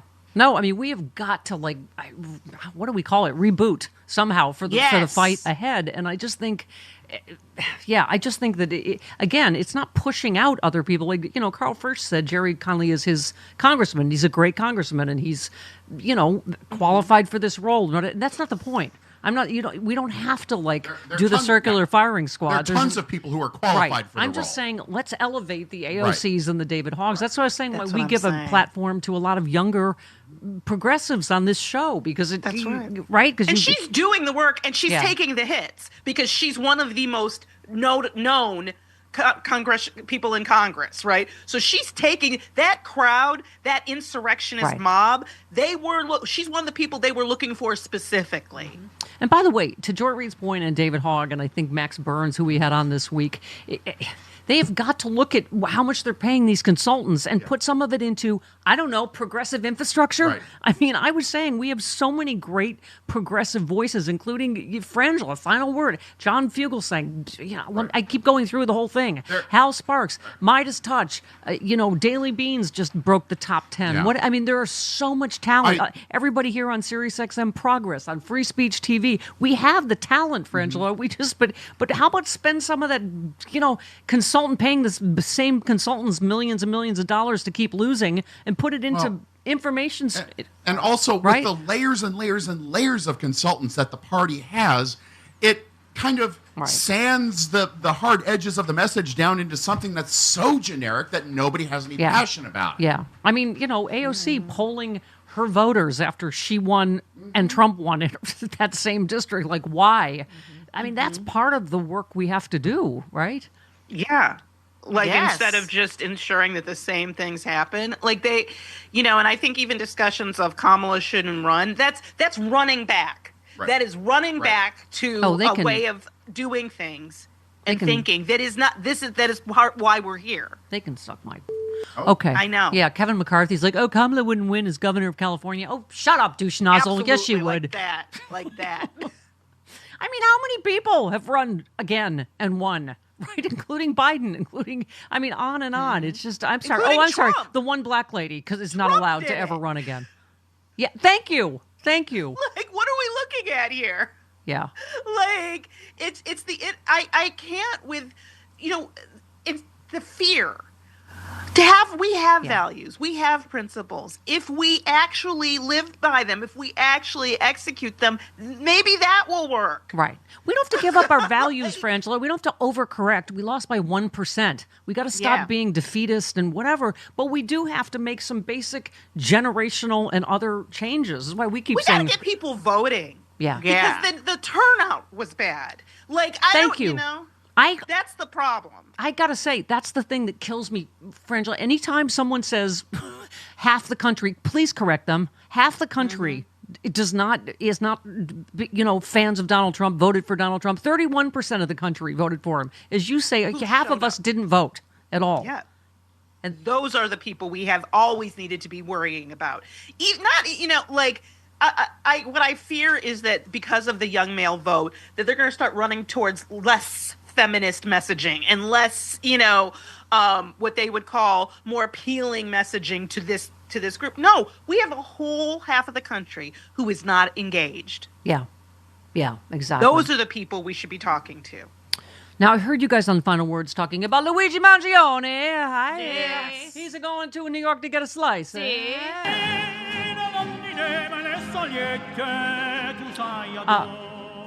He's in transit now? He's in transit. Okay. Yes. Okay. It's because I heard you guys talk, and I like when you quote me. Thank you. On the Final Word. Because you're right. You're right. Yeah. No, our healthcare system is broken, and it is infuriating for all of us. But you're right. It's just in some ways he's another, fill in the blank young angry white guy that got a ghost gun, and here's his beef, and yes. we can't support that. Yeah, no, we can't absolutely. support that. We just don't like the victim. We don't like what he stood for, and we don't like what he personally did in his industry. Right. Right. So because of that, that doesn't mean that he deserved to be murdered at all. But the critique, I think that has influenced. Plus, Luigi is, I hate to say it about this country, he's not the first criminal that people have thought was sexy. Exactly. I'm sorry, did you say Luigi Mangione? Okay. But you know what? I have to say this. From Kyle Rittenhouse to this guy, America is okay when white people pick up arms to say that they are dissatisfied. When a young white man picks up a gun and says he's dissatisfied, we get to have a conversation about him, what made him be this, what have you. What's happened to society where he could become disaffected? Exactly. But let's talk about the Black Panthers, okay? Let's talk about people who actually said, we are being harmed by this country and we should defend ourselves. They went and killed those people. Yes. Yeah. I mean, look at this latest, we were saying about the shooter in Madison. I mean, how heartbreaking is this? In some ways, she fits the profile, it seems like, young, white, Christian, but a female, so now the sickness is spreading, and she apparently was pictured wearing a T-shirt from a band idolized by the Columbine gunmen, and her father posts it at their trip to a shooting club proudly. Apparently he gave this gun to her as a birthday present. Right? I mean, part of this is just, it's the same template. And again, we don't know yet because there is a manifesto out there, but it hasn't been confirmed. It hasn't been confirmed yet. that it's hers. So, right. Yeah, right. But we'll see if it's the usual right-wing white supremacist. There's been rumblings that it was white supremacist, neo-Nazi, whatever. I don't know. I do know she is a young white Christian kid in America that got a gun. So you're saying to me, Stephanie, that even though the 10 Commandments were probably in her classroom. Yes. That she went off and killed people. That didn't stop the gun violence? Yeah, and God was all up in that school, right? When they're like, it's taking God out of the schools. And there were Bibles all over the place. That's what I'm saying. Yep. Don't tell me. I won't hear of it. Mm-hmm. Yeah. They need more of them. There weren't enough of. Okay. There weren't enough. Yeah, that was their mistake. What it was. There you go. 48 minutes after the hour. Back with more. Presumably when Trump gets to suing animated characters, he'll be suing Family Guy. And, of course, noted comedian Steve Marmel. That's right. Hello, Steve. Good morning. Good morning. Oh, I couldn't help but laugh and go, we just need to see how serious they are against destroying norms and going after their enemies. Yeah. Let's just roll the dice on that. I'm sure it'll be fine. I trust our legal system. By the way, he just hired a guy that sued a Twitter cow to do something. Yes, What's Devin Nunes' job? Something intelligence. Yeah, Remember, he's the guy that Yeah, stole the like intelligence and leaked it. Yeah, it's not important now. Oh, Hi. he's a barnacle. He's like a turd stuck on your butt. Dude. Okay, so I guess I'm going to be sued. Well, you can't prove that he's not. So, I mean, listen, I will take every win I can get, Steve, every silver lining I can get. And the fact that Judge Merchan did not bend the knee and capitulate, right? You got to go, yay, for today. Justice was served at least yesterday. Right. Yeah, no, it's like whether it's a single victory, something Mark Elias does, if I'm pronounced that correctly, finding out he pooped his pants, whatever these things are, I'm going to lean into them, right? And just go, okay, today was a better day. And if you listen to our friend Noel Kessler, that is quite an everyday occurrence, is pooping his pants. So there's that. Yeah, you get to an age where it's like, whatever, I have other pants. I mean, just we were saying, just enduring this. We couldn't, Jody and I couldn't watch the whole thing. I could just endure clips, but it's that you're going to have to. He's not even in yet, and just the fact that you're going to have to put up with 4 years of the. I don't know if you heard this part yesterday. He confessed to being shocked at the number of countries in the world. He's like, I spoke to over 100 countries. You wouldn't believe how many countries there are. Randy Mayhem Singer said, every American who voted for this moron and every billionaire news outlet or elected official right now gently licking his diseased and demented ass. Nice. I mean, he's everything he said yesterday was either a complete lie, fabrication, or just dumb like that. Right? Yeah. No, it's just what you know what here's the thing. I always imagined up until this point that the president was like a hood ornament, right? So you've got this is like, oh look, here we have this shiny nice hood ornament on this car I like, but the engine, that's a person. The wheels, that's a person. This is a clown car with a Trump hood ornament, and the only thing we have on our side is that they're all idiots. Mm-hmm. They're all stupid. Yeah. We have to hope their incompetence is as bad as their nepotism, oligarchy, whatever you want to call it, right? Yeah. Yep. I think we should just, every time he starts to talk, go, is that a drone? See if he gets drone. Squirrel with a drone. Squirrel drone. It's Rocky the Flying Squirrel. That's right. There you go. Perfect. But this is just like, how we got this. He was doing that yesterday. The conspiracy mongering and blaming Biden that he's done for the whole, like, however long. He's like, the president knows what they are. I don't know why they won't tell us. I think we should just shoot them down. I'm like, oh God. Yeah. Please fire bullets in the air. That always works out well because gravity doesn't work anymore, and the bullets just keep going until they get to Mars. We are literally going to be named Stan on every map when he gets in. You know that joke map about that word Stan. That's going to be. I always I call certain parts of the country Redneckistan. Yes. And I don't know. I think I'm just going to hide in a blue state for a while. I got to. Steve, I have this conversation with Chris all the time because he was like, after the election, liberals got to stop talking down to people and just telling them that the prices aren't bad or whatever. And I'm like, I don't know how much worse it could have been this time for people voting against their own best interests and voting. How can you not say there is stupidity involved? Right? When, the number one search election day is, did Joe Biden drop out? What's a tariff? Can I change my vote? I'm like, oh my God. Every fill in the Gaza protester, farmer, every person, Hispanic person so far going, wait, what did I have?